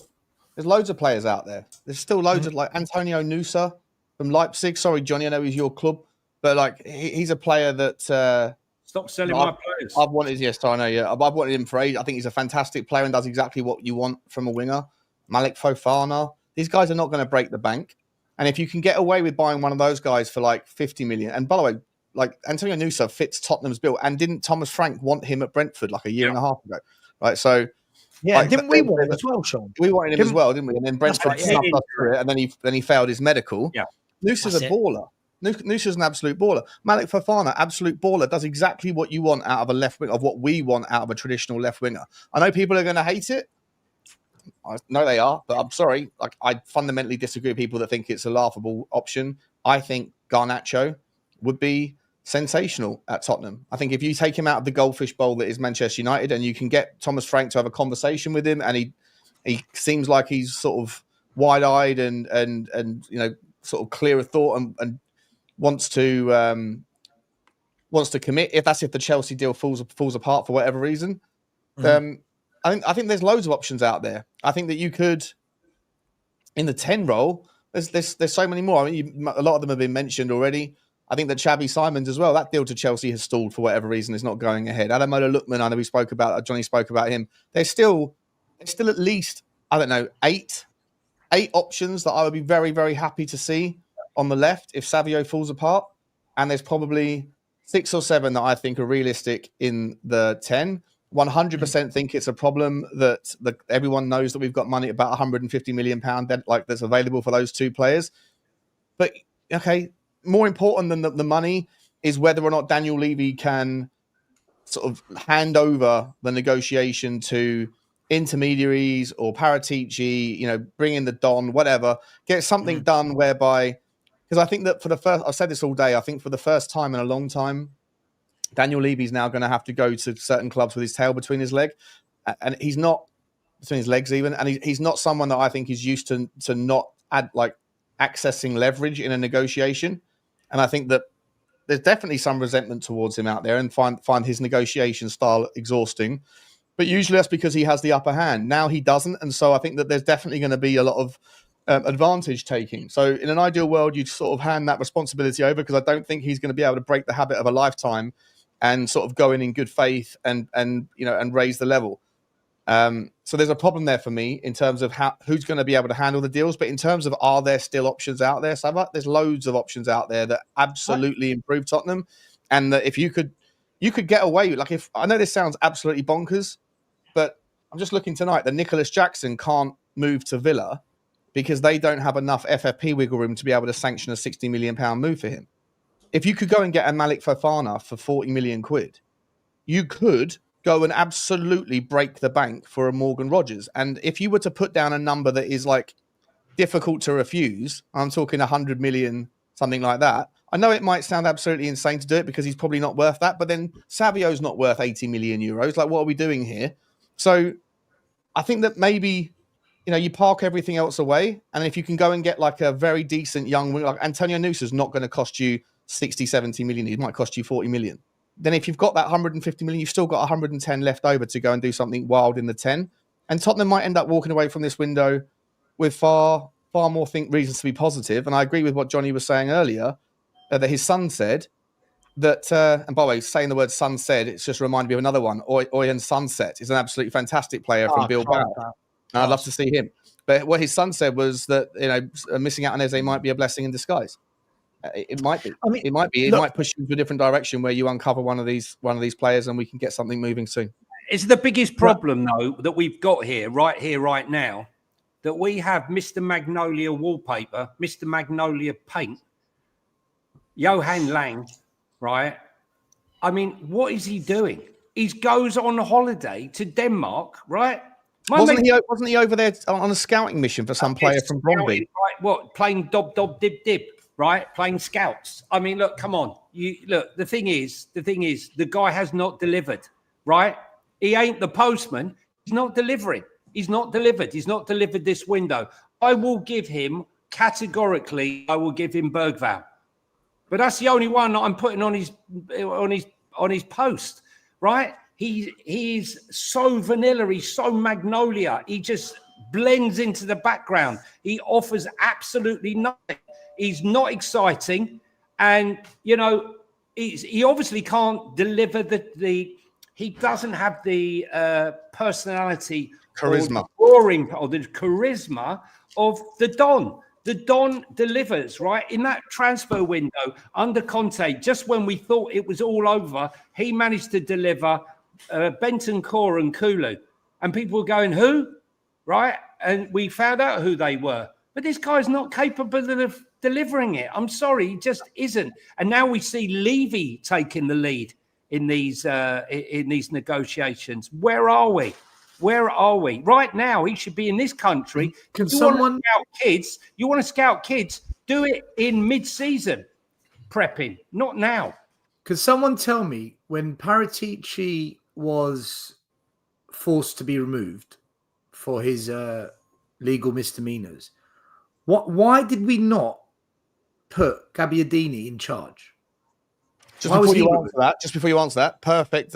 That's another example of when I absolutely crucified Daniel Levy, by the way. So when you say I always defend Daniel Levy, when I did a whole like 8-part an 8-part series on my channel about that whole thing. And the more I uncovered about it, the more I came back and said Daniel Levy is outrageous in his behavior in that whole story. Because Gabbiadini was really good at his job before coming to Spurs and at Spurs. He was the perfect. Watford and Udinese, you know. Yeah. So why did we get rid of him? That was ridiculous. Well, that was because Daniel made the mistake, Stel, of bringing in the other Magnolia, the other personality, Scott Munn, too clever, right? That's what they brought in. And what did he do? He sidelined him. Gabby said, I can't believe it. What they should have done was leave him in charge, leave him at the top. After all the work that Fabio Paratici had done, restructuring the academy, restructuring the scouting, bringing in Gabby. And let's be honest, if it hadn't been for Gabby, we wouldn't have got Destiny Udogie because he was instrumental in bringing him from Udinese in the first place. And what happened? He got pushed out, and then we've sunk back. And who did we do? What did we do? We hired Johan Lang, who got demoted by Aston Villa from his position to a point of running the under-21s recruitment. I mean, come on. That is, you've gone from Paratici and Gabby to that. And you wonder why we're struggling to recruit the level that we were before. Johnny, all comes back to bad footballing decisions by Levy, doesn't it? Unfortunately. Well, that wasn't a decision. But of course it does. Of course it does. What did he bring Munn in for? What did Munn bring to the party? Listen, he was a very good cyclist. He was a good cyclist. Listen, look, he was involved with the Olympics and he worked with Manchester City and he thought that he could bring in, all the gold and attract everybody. He was Mr. Anonymous. He was MIA for 18 months, Scott Munn. Useless.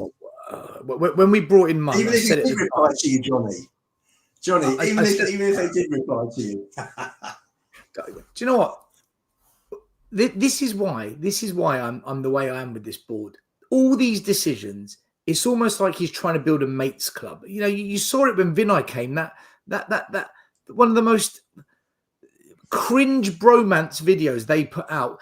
Yeah, Daniel, I really felt the emotion that you showed. That cut final meant so much to you. Like, shut up. Stop doing this. Levy employs people that are cut from his kind of cloth. That's how it always feels with this guy. And the one time he went against that was when he went for Mourinho and Conte and they put him in his place and he couldn't handle it. He couldn't handle someone that actually knew what was needed to be done. So can I ask, guys, look, bringing it back to actual players here. I do want to talk about, there's been heavy links today. And again, I don't know. I'm just saying a lot of links today that we're backing for Dibbling. Guys, I'll be honest. If Spurs buy Dibbling this window, which will cost about 50 odd million, I really do think I might retire from supporting Tottenham Hotspur. And that's no offense to the young lad, but that for me, that cannot happen in any way, shape or form. That would be the ultimate sign of panic, wouldn't it? If we went and spent 50 million on Tyler Dibbling. Where would he play, by the way? I don't know. Is he a right winger? He's a right winger. He's a right winger who aims one day to play through the middle. Right. So if he goes on the right, does that mean Kudus then moves to the left, or Kudus goes to the 10, or Dibbling sits on the bench? You know what's coming, don't you? We're going to ease towards the transfer window closing, and we're going to get a comment from Thomas Frank. Having seen this individual come back after being injured, I really, truly believe that we don't need to dip into the market now on the left-hand side because Manor Solomon fits the bill. Can I actually, you bring up a good point, Johnny, in a roundabout way. Not that I think Frank would do that, but, the news did officially come out today. I say come out today. We talked about it on WhatsApp, Johnny, but Kulusevski, a lot of people were saying that Kulu was back around the end of this year, like November time. No chance. All the reports now are saying that he's not back until maybe February of 2026. Doesn't that make this even more pressing, guys, that Maddison's gone down for the year and then we're all going, oh, it's okay, Kulu might be back, and no chance of that. As it stands, I feel we need 2 in there. I'm going to be honest. As it stands, I think we need 2. Savva, You do. do you know what? I don't think we're going to get 2. I think what Spurs really need to do now is identify a player within the current squad that can play in the 10, who will be the second choice until Kulu comes back, right? Then Kulu can be the second choice. Just identify one player in this squad that can be a 10 just for half the season, and then just go very big on bringing in a quality 10. Even if we have Birdvale, isn't it? Has it got to be Cyril Birdvale? Has it not? Johnny, whoever Frank I just thinks. don't see him as that. I don't see any of them as that player. No, Savva, no, hear me out. I'm not saying they are. Developer. We're not going to go and get develop them. We're not going to go and get not exactly. Sorry. If that's not your area of the pitch, you can't just pluck players out and go, Thomas Frank, develop somebody into being a number 10 and a playmaker. Guys, let me finish my point. 1 minute. Let me finish my point. You've all jumped in before I've said my point. It could be Kudus. It could be Kudus is the second choice 10. So he plays on the right. But if we need him to then slot into the 10 as the second choice option, so be it. All I'm saying is identify someone, Frank, in the squad as a temporary measure for half a season to be the second choice 10, so that we've got extra funds to not go and spend on 2 10s, but to go and sign one really good 10. That's what I think we should do. Pre-season, the head of the spear, playing the furthest role, was Papasar, right? In every game, until the game against Burnley, where he swapped it round and put Lucas Birdvale at the front. So he's obviously experimenting in who best suits that role until they get the 10, right? Sure. Obviously, the 10 is first and foremost, but he needs to understand if this 10 they sign gets injured, who is going to step into that place? You can't not have a plan B at this stage. And that's where wouldn't you buy 1 10 and a winger that can play wing and 10? Because the problem is that works. That works. Right. Because the problem for me is, I look at Sarr. Listen, Sarr for his strengths, the creativity, that's not his game. Bergvall, for me, I keep hearing he can do it. I don't ever see anything in him that's creative. Sorry, that's just me. I see him as a good box-to-box midfielder who can drop his shoulder. Don't see that creativity. The problem you've got in that area of the park for me, guys, is, and the reason why playmakers are so hard to find, is that's such a specialist role. Playmakers grow up in playing in that little pocket. They know when to drop deep, when to give the ball, when to go, when to pass, when to hold on to it. I just don't think it's as easy as saying somebody's got to be a makeshift. I do agree, though, that if anyone does it, it will be Kudus, because obviously we know he can. Let's do that. I'd love a Pedro Gonçalves. That's the sort of signing Spurs should be going for. That's a GA machine. The problem is, mate, is that Pedro Gonçalves is under the employment of what's his name? Varandas, right? The Sporting guy. So if you want to waste any more time, pick up the phone and deal with Sporting for the next 11 days.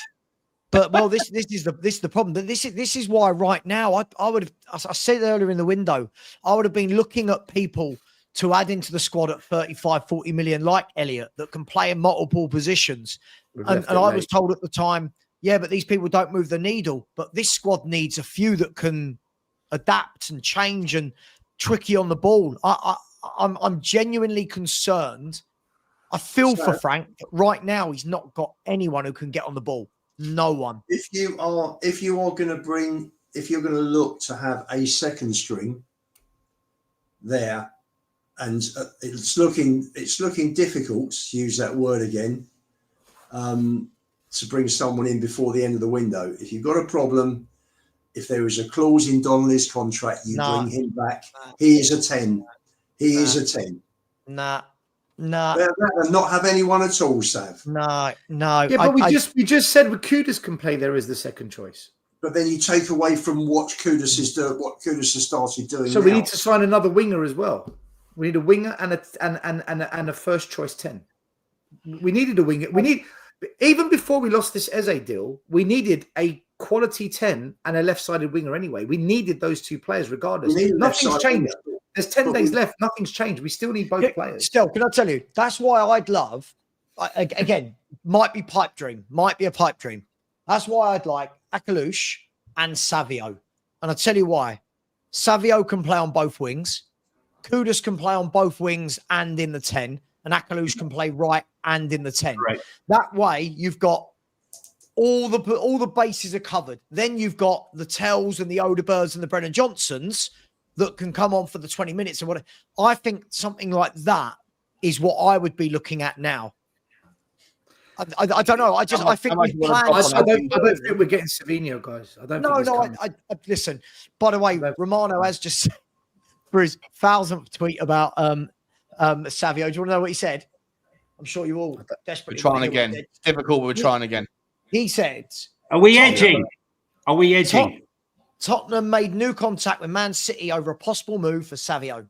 Man City still blocking the move, but Spurs are pushing. Oh, pushing.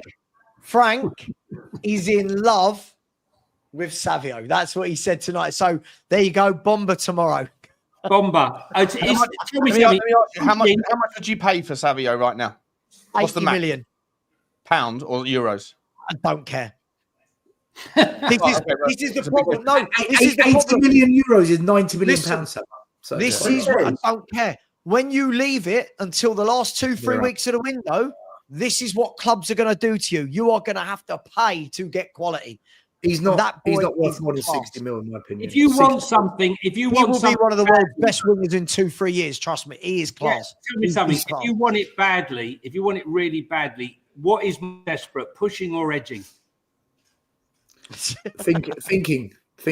No, Spurs are edging in, squeezing in between that little gap, or are we just like pushing? Like I think pushing is one step before edging. I think edging is like when you're right on the cusp. Yeah, I think pushing is the start of the process. Just before you look in there. Sean, can I answer Sean's question? Hang on, no one's answered this question. 1 minute. Wait. Still, Sean asked a question. We didn't answer it. All right, okay, go. Well, Sean went first, right? I think that Savinho is 60 million pounds top, but I think we're going to need to pay 70 million to get him, which is 80 million euros. I don't care what it costs. Yeah. And what's the top number that you'd be willing to do before? Because what I said in the video today was whatever Daniel Levy's top number is, whatever it is, 85 million euros, 90, however desperate he is, whatever number that is, you pick up the phone to Manchester City and you offer that immediately because of desperate times. And if they say no or they fuck around, you move on to somewhere else. But if you go back with 70 and then 80 and then 85, you're just dragging out 3 or 4 more days. Like just pick your top number, like take it or leave it, and then walk away. Absolutely. Well, Lang's likely to offer in the region of 50 million plus Manor Solomon, right? We've still got Brian Gill. We can use Brian Gill. We'll throw them all in. Luvo, go on, mate. Do we care? As fans, do we care if they pay an extra 10 or 20 million? Who gives a shit? We're fans. We want those players on the pitch. I don't care if they spend an extra 20 million. I do. If it affects us buying other players, you can't get a 10. Yeah.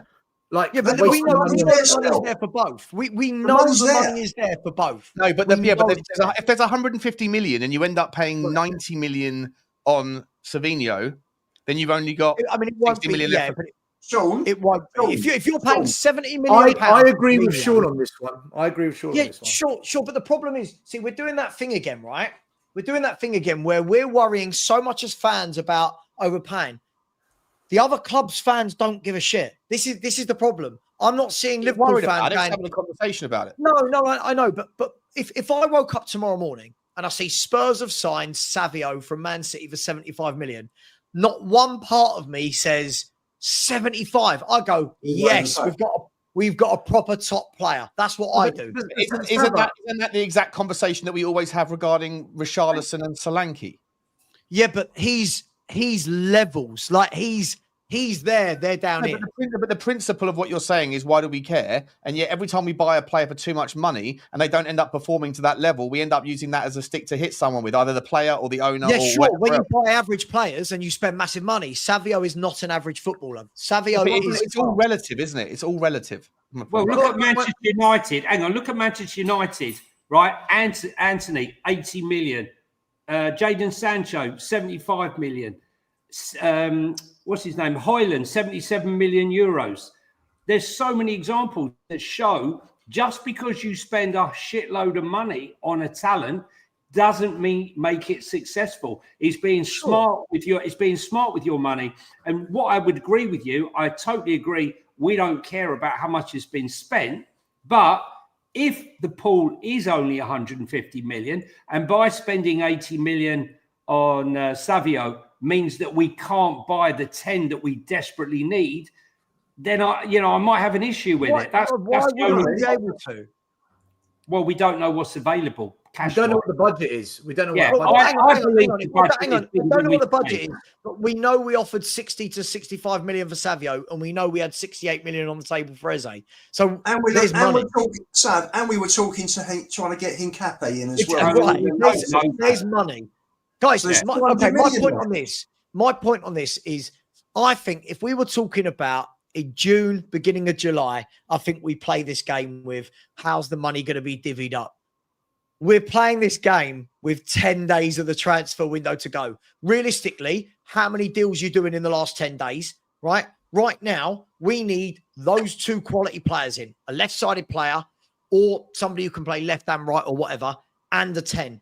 For me, if I this is only my opinion, if we wake up tomorrow and I see we've spent 70, 75 million on Savio, the first thing that goes through my mind is, fuck yes, we've got a quality player in the team. 100%. Yeah, of course. Right, that's where my mind goes. Now go and get a 10. But if you're going to spend 90 million on a Morgan Rogers, brilliant. I don't care. He's a class act. Spend big money on. We're not getting Morgan Rogers. We're not getting Morgan Rogers. The difference is Nottingham Forest went and signed 3 players in one day. They don't fuck about, right? That's it. Arsenal, 6 players, Sunderland, 7 players, Leeds, 6 players, Forest, 6, 7 players, right? We've signed proactive, Johnny. Proactive. We've signed 1 player and 1 player on loan. And our Japanese mate, right, who's injured already. Standard. But it's not good enough. You can't win. I look at Manchester United. You think that they won the Europa League and they're going into the Champions League. All we heard in January, Ratcliffe said, unless we make huge cutbacks, this club's in serious trouble financially. And look what they've gone and done. Johnny, is it worth mentioning? Johnny, is it worth mentioning as well? Look, again, at this stage, Daniel Levy might have to do something he doesn't want to do, right? Right now, he's going to be seeing... not him, but his team of people will be seeing the absolute meltdown. Like I've not seen it like I've seen it in the last 24 hours. It's been, and I'm part of that. It's been horrific, right? Right now, I don't think Daniel Levy's going to be able to play too many of these games of negotiating. I don't think he's going to be able to go to Man City and have a 10-day negotiation trade-off. At some point, he's going to have to go, Jesus, I don't want to pay 75 million for this, but the fans are going to kill. The fans are. I think he's got to. Levy's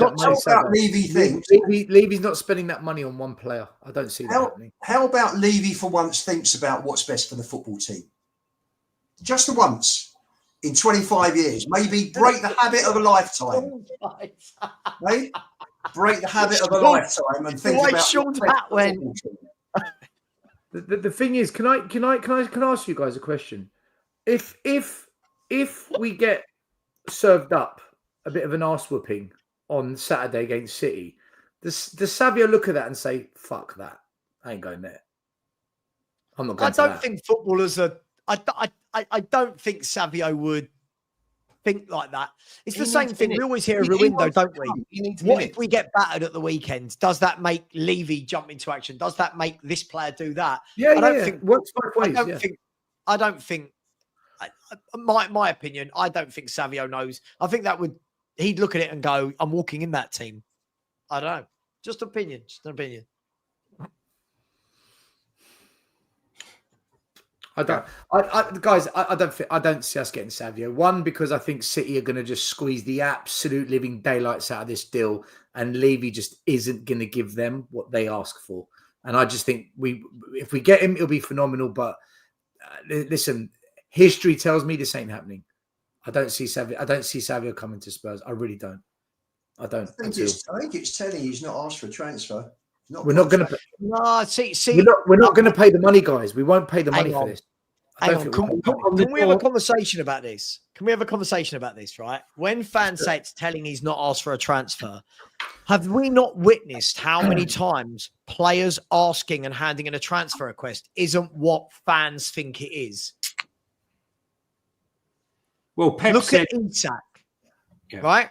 Look at the shit show that is Isak right now. Not him as a shit show. Look at that debacle. He's done what fans want people to do. It doesn't always work. Players will hand in a transfer request normally when they know there's a deal on the line that will be accepted.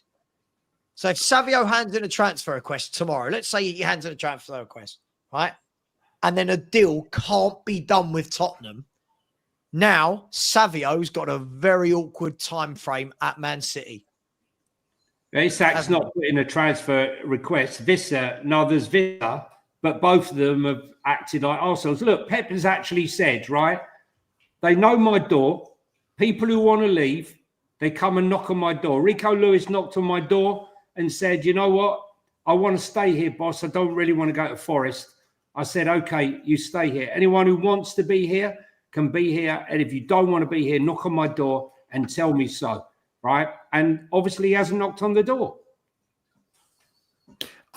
Johnny, do you know what? The only possible angle I see Savio coming to Spurs, the only possible way is if he gets guarantees, assurances that he will be the number one choice left winger for Spurs and he will be the starting man on the basis that the World Cup is going to be at the end of the season and he wants to get into that. They've told him that, though. They've told him that. Frank has told him that. Frank has and then it's going to be down to okay. So if that's the case, if he can get those guarantees and Pep can't give something similar, then it's down to Savio to engineer an exit and knock on that door and say, "Boss." 21. It's a young. Listen. Yeah, but you just said though that knock on the Pep door. said, knock on my door. So it's gonna. So then Savio will need to knock on that door, won't he? It's very hard for a 21-year-old to go and knock on the door, you know, because he's intimidating. Pep. Come on, Pep's intimidating, right? Come on. I don't think so. Just saying, boss, I'd like to go so I can get guaranteed minutes. I'm sure the international manager of Brazil has been on the phone to Savio saying, look, I'll pick you, but I need to see you play. Would you take a loan deal for Savio? Would you take a 12 million pound loan deal? Yes. Definitely, sure. 100%. With a clause. With a clause for an extra 70 million next year or something. So Savio can fuck off back if he doesn't want to be a part of it. Listen, Savio was in every single Brazil squad until Ancelotti came in and he got dropped, right? So whether or not that is an Ancelotti not fancying him or whether he thinks that he's not going to get enough game time or he sees better options on that left-hand side. But Johnny, if he comes to Spurs, gets 10 assists and bags 10 goals, they're not going to ignore that. No, they're going to have to say he's having a good season. This boy, he's on fire. Yeah. Listen, look at our New England manager and some of the people he's been choosing. Baffling. Maybe Ancelotti's got his favourites. Managers have their favourites. Sometimes they make no rhyme or reason understanding why they've chosen that particular player. But he's 21 and he needs game time. He thinks that by having regular game time, he will alert Ancelotti to his true talents. We shall see. I'd love him. I genuinely would. I think he's just one of those that will light up the lane. Tyler Dibbling is so coming to Spurs. Oh, isn't he? don't. He's so coming to Spurs. When I saw the name this morning, I just thought this. If this happens, that tells us that nothing. Let's call it what it is. If Spurs go and get Savio and Akalouche or Paz, not really Paz, Akalouche now, right? You turn around and go, okay, right? That's some good signings. Some good signings, right? It won't undo Eze and Gibbs, but good signings. If Spurs rock up tomorrow and announce a Tyler Dibbling at 50 million, surely we can all agree that that means absolutely nothing has changed and we've got zero ambition. Surely we can all agree on that, can't we? Well, see, this is what I wanted to ask Sean earlier in the first section, because Sean said that if it kind of ends as a bit of a stalemate window, then he's done with Levy as well and whatnot. And I wanted to ask Sean, what type of players? Well, I was going to ask you, what type of players would be the requirement for that? So if we ended up with El Khanous from Leicester City and Tyler Dibbling, would that meet your criteria, or would you say no? No. If we sign El Khanous, I think he's as a highlight merchant. I don't rate him at all.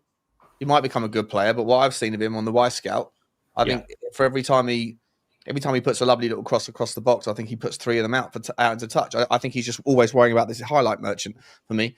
By the way, I didn't say if the window ends up as a shit show, I'm Levy out. I didn't say that. I said I will rightly go apoplectic about the window, and I will judge Daniel Levy in accordance with my expectations of this window. But it doesn't change how I feel about him historically, which is very different to you guys. But yeah, my standards around this window are that we sign someone. Well, I don't know. Like, it doesn't have to be a certain name, but like I was expecting a new club's highest earner or a new club's highest transfer record this summer. I said it all year. And it would have happened if it was Eze. It will happen if it's Savinho. I don't know what sort of money we'd be paying for Akalouche if it's. I think they're talking 60 million euros. 60 million, so like something around there, right? So, but I still think we need two more. I think we need three players personally. But yeah, so I'm gonna wait and see what happens. But listen, if we get players like Tyler Dibbling or. I mean, I personally don't dislike Tyler Dibbling. I think he's a real talent, but he's just not what we need right now. So like, he wouldn't satisfy me right now at all. But if he was if we'd done more business this year and Tyler Dibbling was part of a much broader package of transfers, I'd be happy with him to come in, because I do actually rate him. But I don't want him to be our starting. So sure, if we sign two players between now and the end of the window, what is the level that you would need to not go apoplectic? Well, any of the names that we mentioned tonight, like Dani Olmo, Paquetá, Dreamworld or Rodrigo on a loan deal, Savio, something like that. That's what I'm looking for. Yeah, if we sign an El Khanous, I'll be fucking furious. 100%. I've just seen online here that we can still re-sign Timo Werner. Should we need a midnight hour? Can you imagine that transfer deadline? Yes, I can. We're hearing he's back. For his third time. Johnny, we do that. Can you imagine if Ange had still been here, Werner would have been back, wouldn't he, on 31st or the 1st? If we re-sign Werner, Stel was manager. Pop to my trophy-winning manager, right? Popular to public opinion. If we re-sign Werner, I will resign from YouTube. Period. Right? So if you want me gone, everyone. Beg for Werner, because I honestly, guys, I am done to the max if he comes. Could you imagine? It's Timo time, kids. We just have a moment of silence for the potentially the biggest mistake that Daniel Levy's made in many years was Troy Parrott. He's just scored again tonight. I think it's 10 goals in 7 games or something. Yeah, 10 goals. Yeah, the guys on. I know it's Dutch football, so I'm not saying he's a big thing, but like, it's unbelievable form. Sean, unbelievable. You know what's interesting though, Sean? You know what's interesting? A lot of English players, especially young players, the ones that have got the balls to move and go to Holland, their development progresses quite well. It's a very good breeding ground for youth talent that doesn't quite cut it here. If he continues that, maybe there's a door for him to come back to England one day. But even when I was coaching, I used to recommend players that couldn't quite get into Premier League clubs and they wanted that high level. I'd say to them, if you can get into Holland, do it. So I'm not surprised by that at all. The Dutch have got a lot more patience and time with youth than what the UK does, unfortunately. So it's nice, nice to see it because he had a bit of a bad reputation for being a bad egg, didn't he? He was hanging around with the wrong people and stuff, but now he's looks like he's flying. His wings are spreading. You know, good luck to him. Look, just for the last sort of 10, 15 minutes max, and then I'll do all the super chats at the end.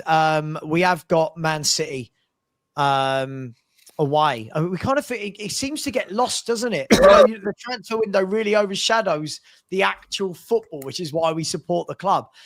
Man City away, anyone can start. I mean, Man City away is tough at the best of times. I hear a lot that we're their bogey team and all this kind of stuff, but we beat them, they beat us.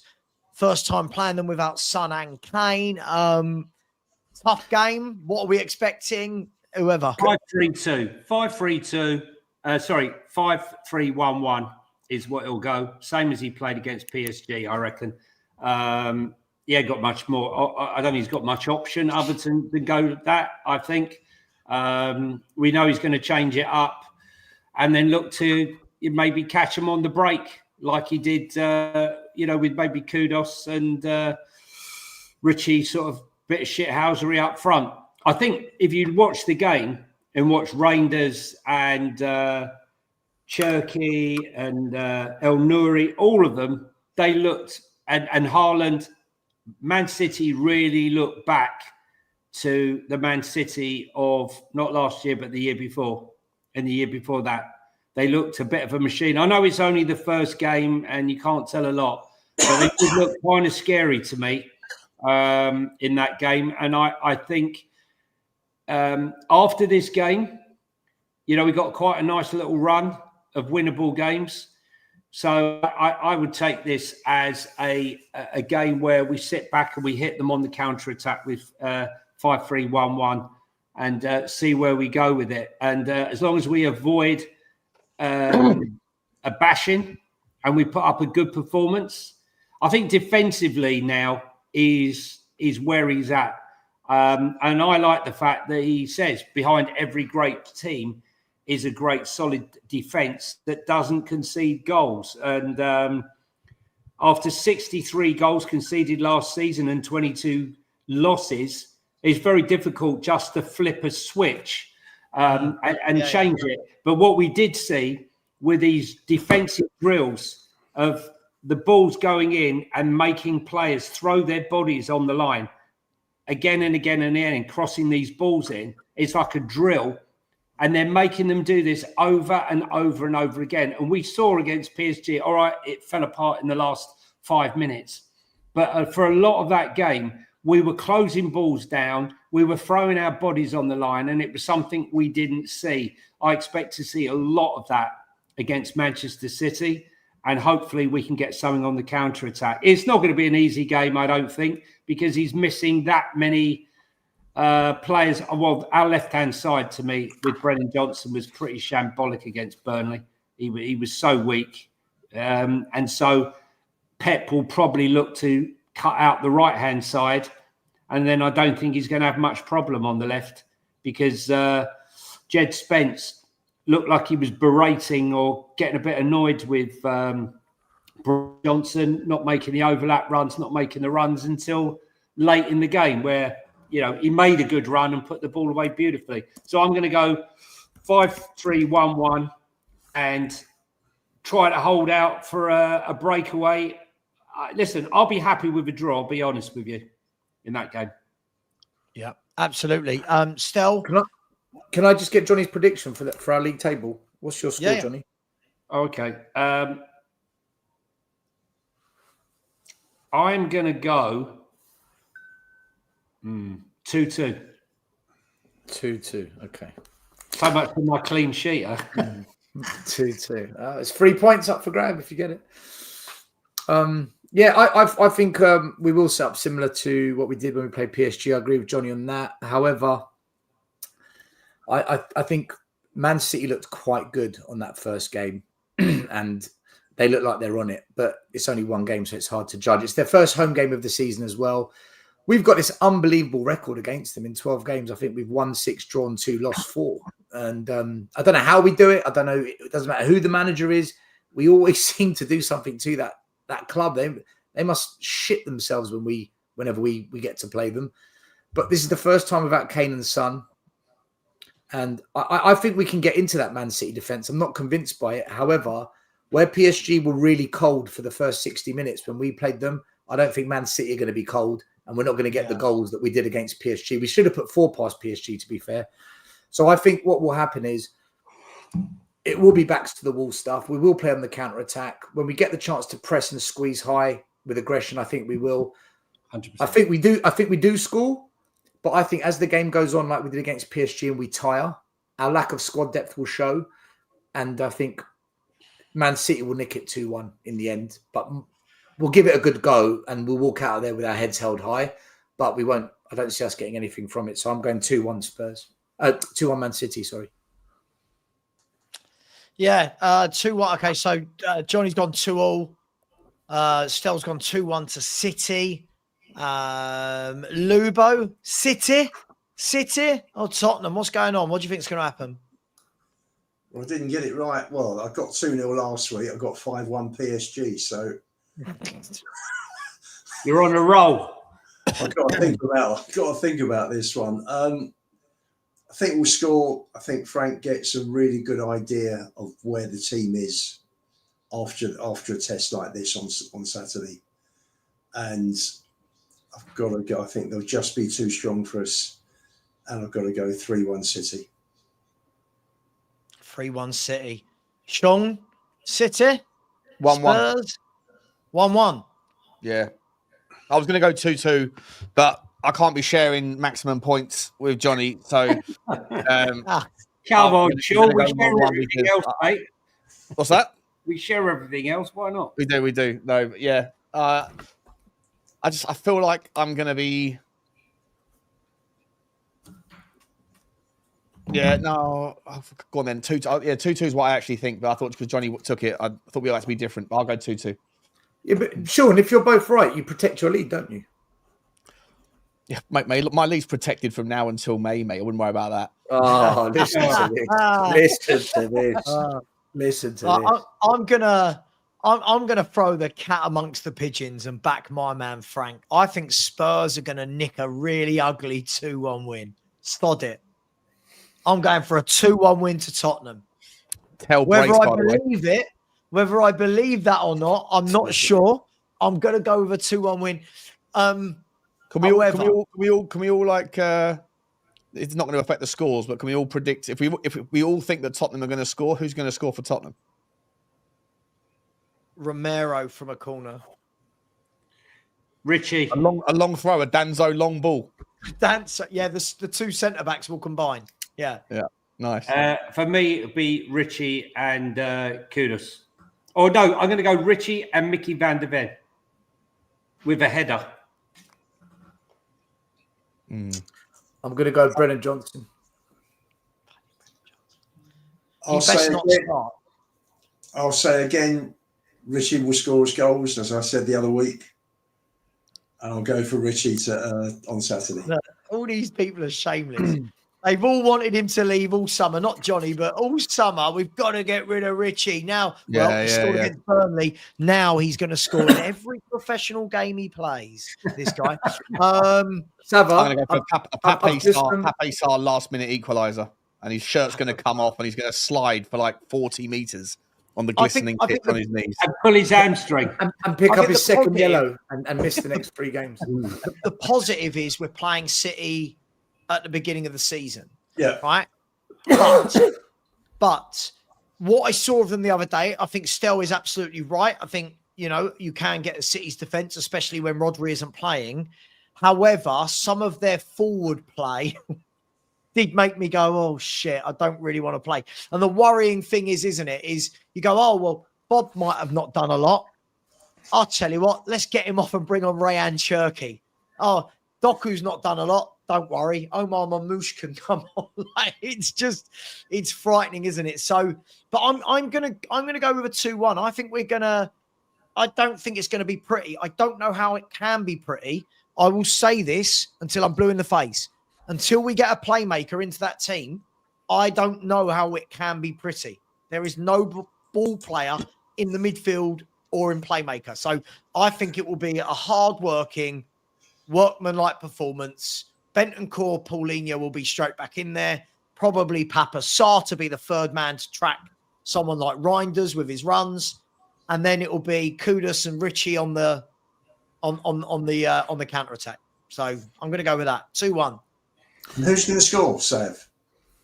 I said Christian Romero and Pedro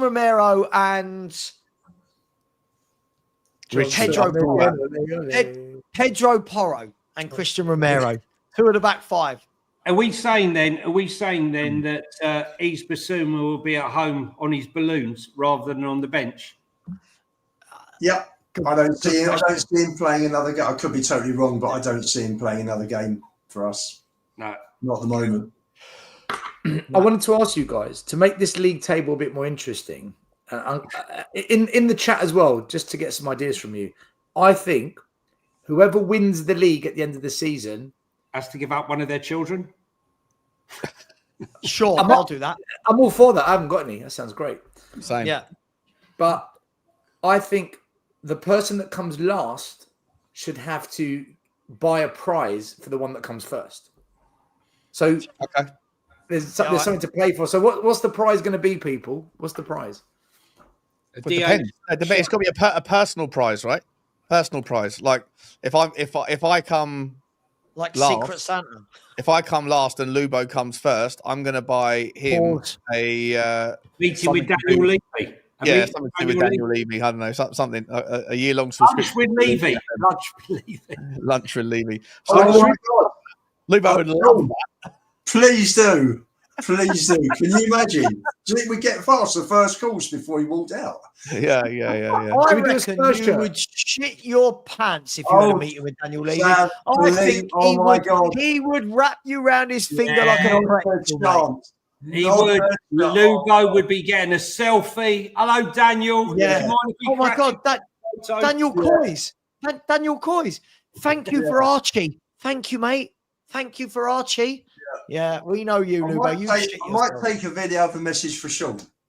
Yeah. Should we say a £50? Yeah.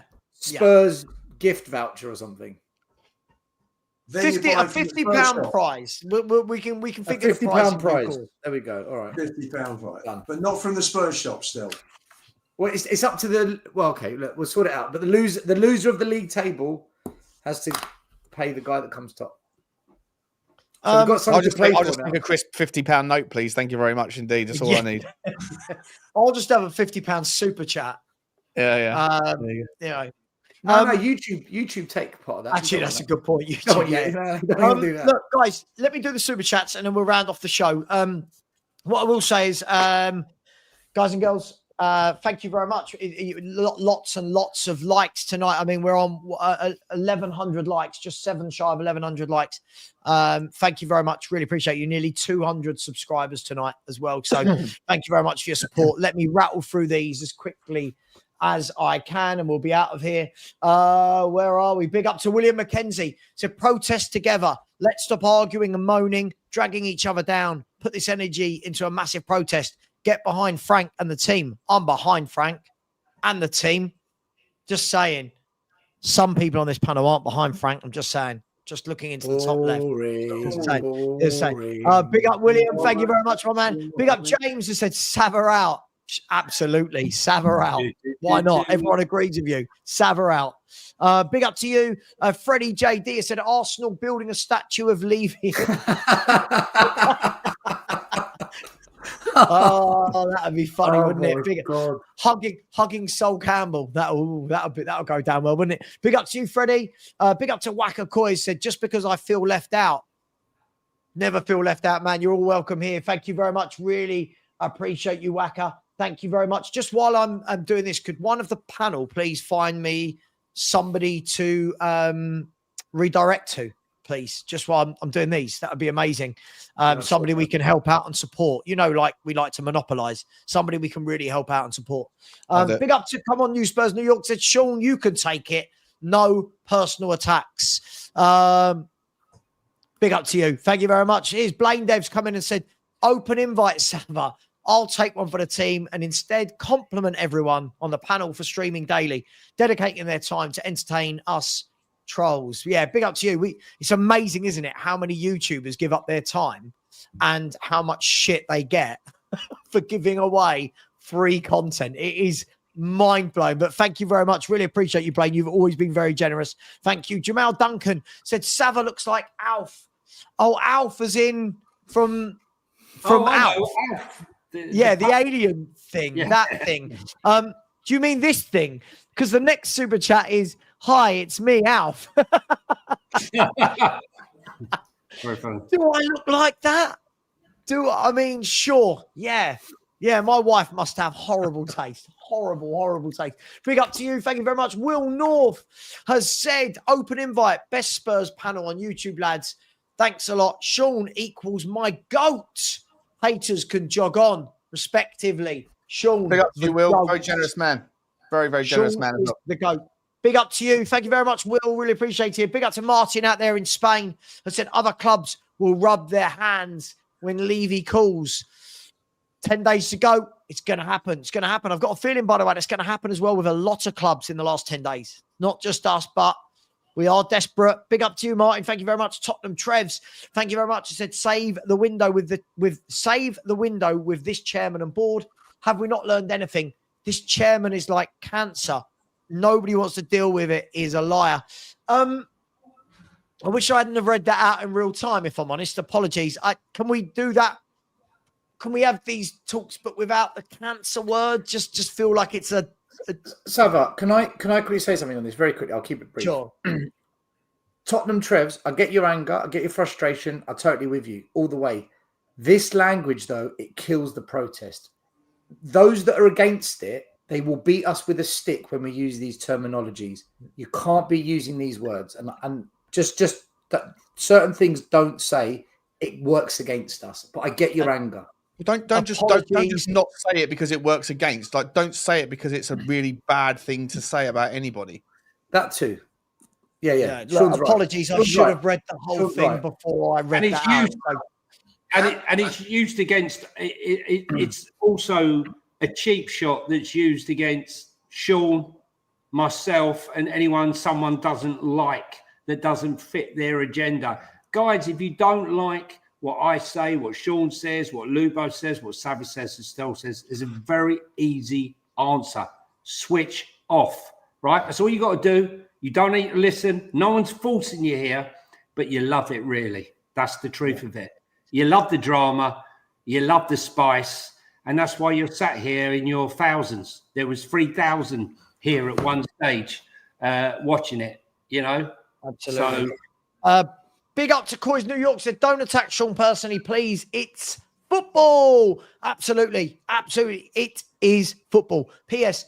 Anything we discuss on this panel doesn't affect the transfer window or anything the board does in any way, shape or form. Big up to you, my man. Thank you very much. Marty98 says, why not on Kunku? Do you know what? 2 years ago, I would 100% agree with you.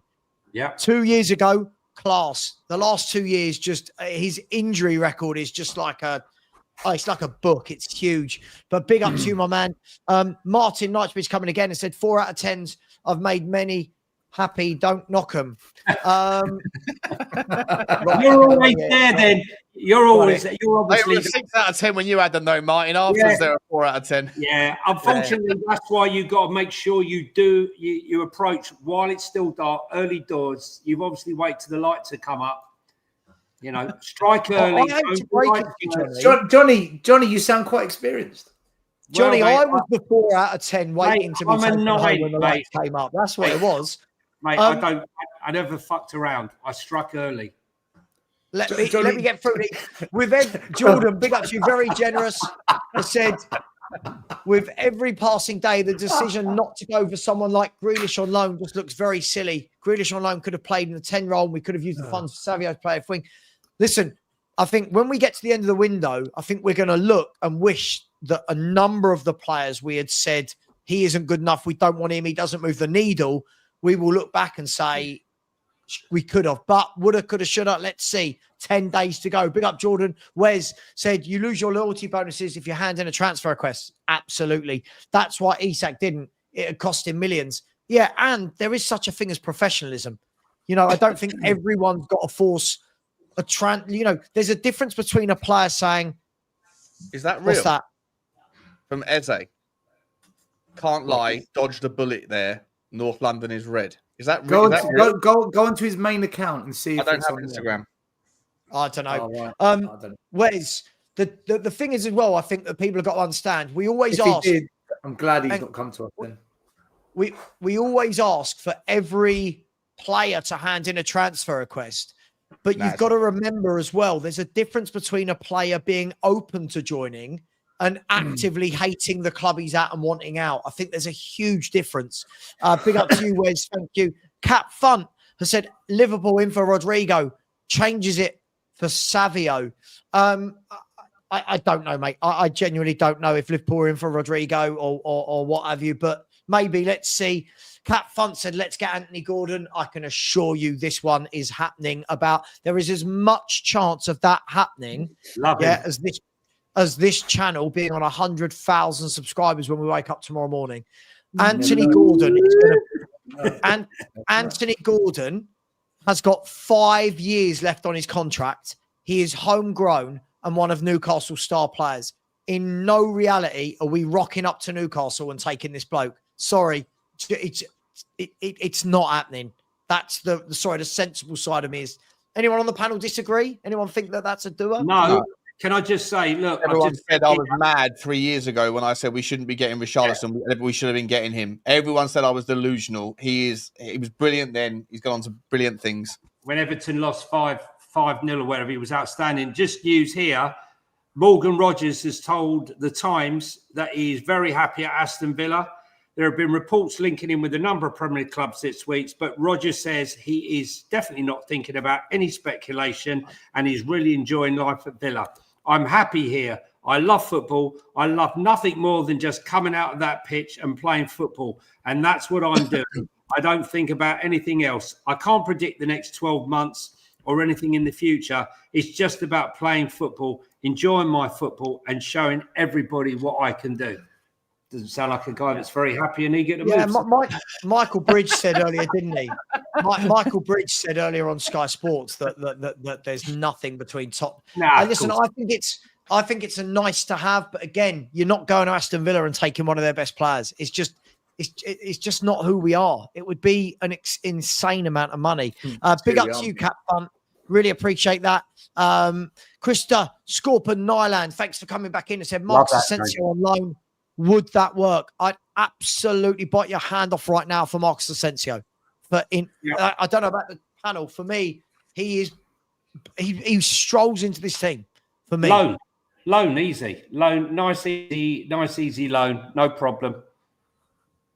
There you go. Yep. Agreed. Big up to you, Krista. 2 left. Andy Lester, big up to you. I said open invite. I'm in. Big up all 5 of you, top panel. Thank you, Andy. I wish more people found it in their hearts. Just say, yeah, thanks for the panel. Thanks for your debates. Rather than, I like Sean, so I'll be horrible to Savva. I like Savva. I'll be horrible to Stel. I don't understand why it's always got to be either or. Big up to you, Andy. Really appreciate you. And NSG said, did they postpone the 3rd kit launch? Yeah. It's meant to be launched today. Was that meant to be today? Yeah. Listen, I don't want to see the club posting anything out, by the way. I don't want to see anything from the club until it's a signing. Read the room. I don't want anything. Anything. Could you imagine the Twitter page when they announced the 3rd kit? Yeah. Oh, my God. It'd be mad. And Nike will be on the phone. Nike will be on the phone saying, take that down. We got a new boss sponsor. I wait for a new bed sponsor or something. There's bound to be some new pet. I mean, the pet sponsor was the one that got me. Mark, big up. Thank you for the super sticker. Like a 97th minute winner there from Mark. Really appreciate you, my man. Listen, guys and girls, thank you to everyone. Thank you, Stel. Thank you, Lubo. Thanks, Johnny. Thanks, Sean. Thank you, everyone in the chat. It's been very busy in there. I think you've had a lot of really good football conversation. By the time we're back Monday, by the way, guys, we will have played Man City and there will be 7 days of the transfer window to go, right? 7 days. So, guys, girls, we're going to leave it there. We're going to send you over to the Danalist. When you get over there, please smash the like button for him. Please subscribe to him. Think if all 2,000 of you left in here go over there and smash the like button and subscribe, think what the confidence that'll do for that lad growing his channel. Please type in Spurs 5 Raid. Much love. Take care. And as always, come on, you Spurs.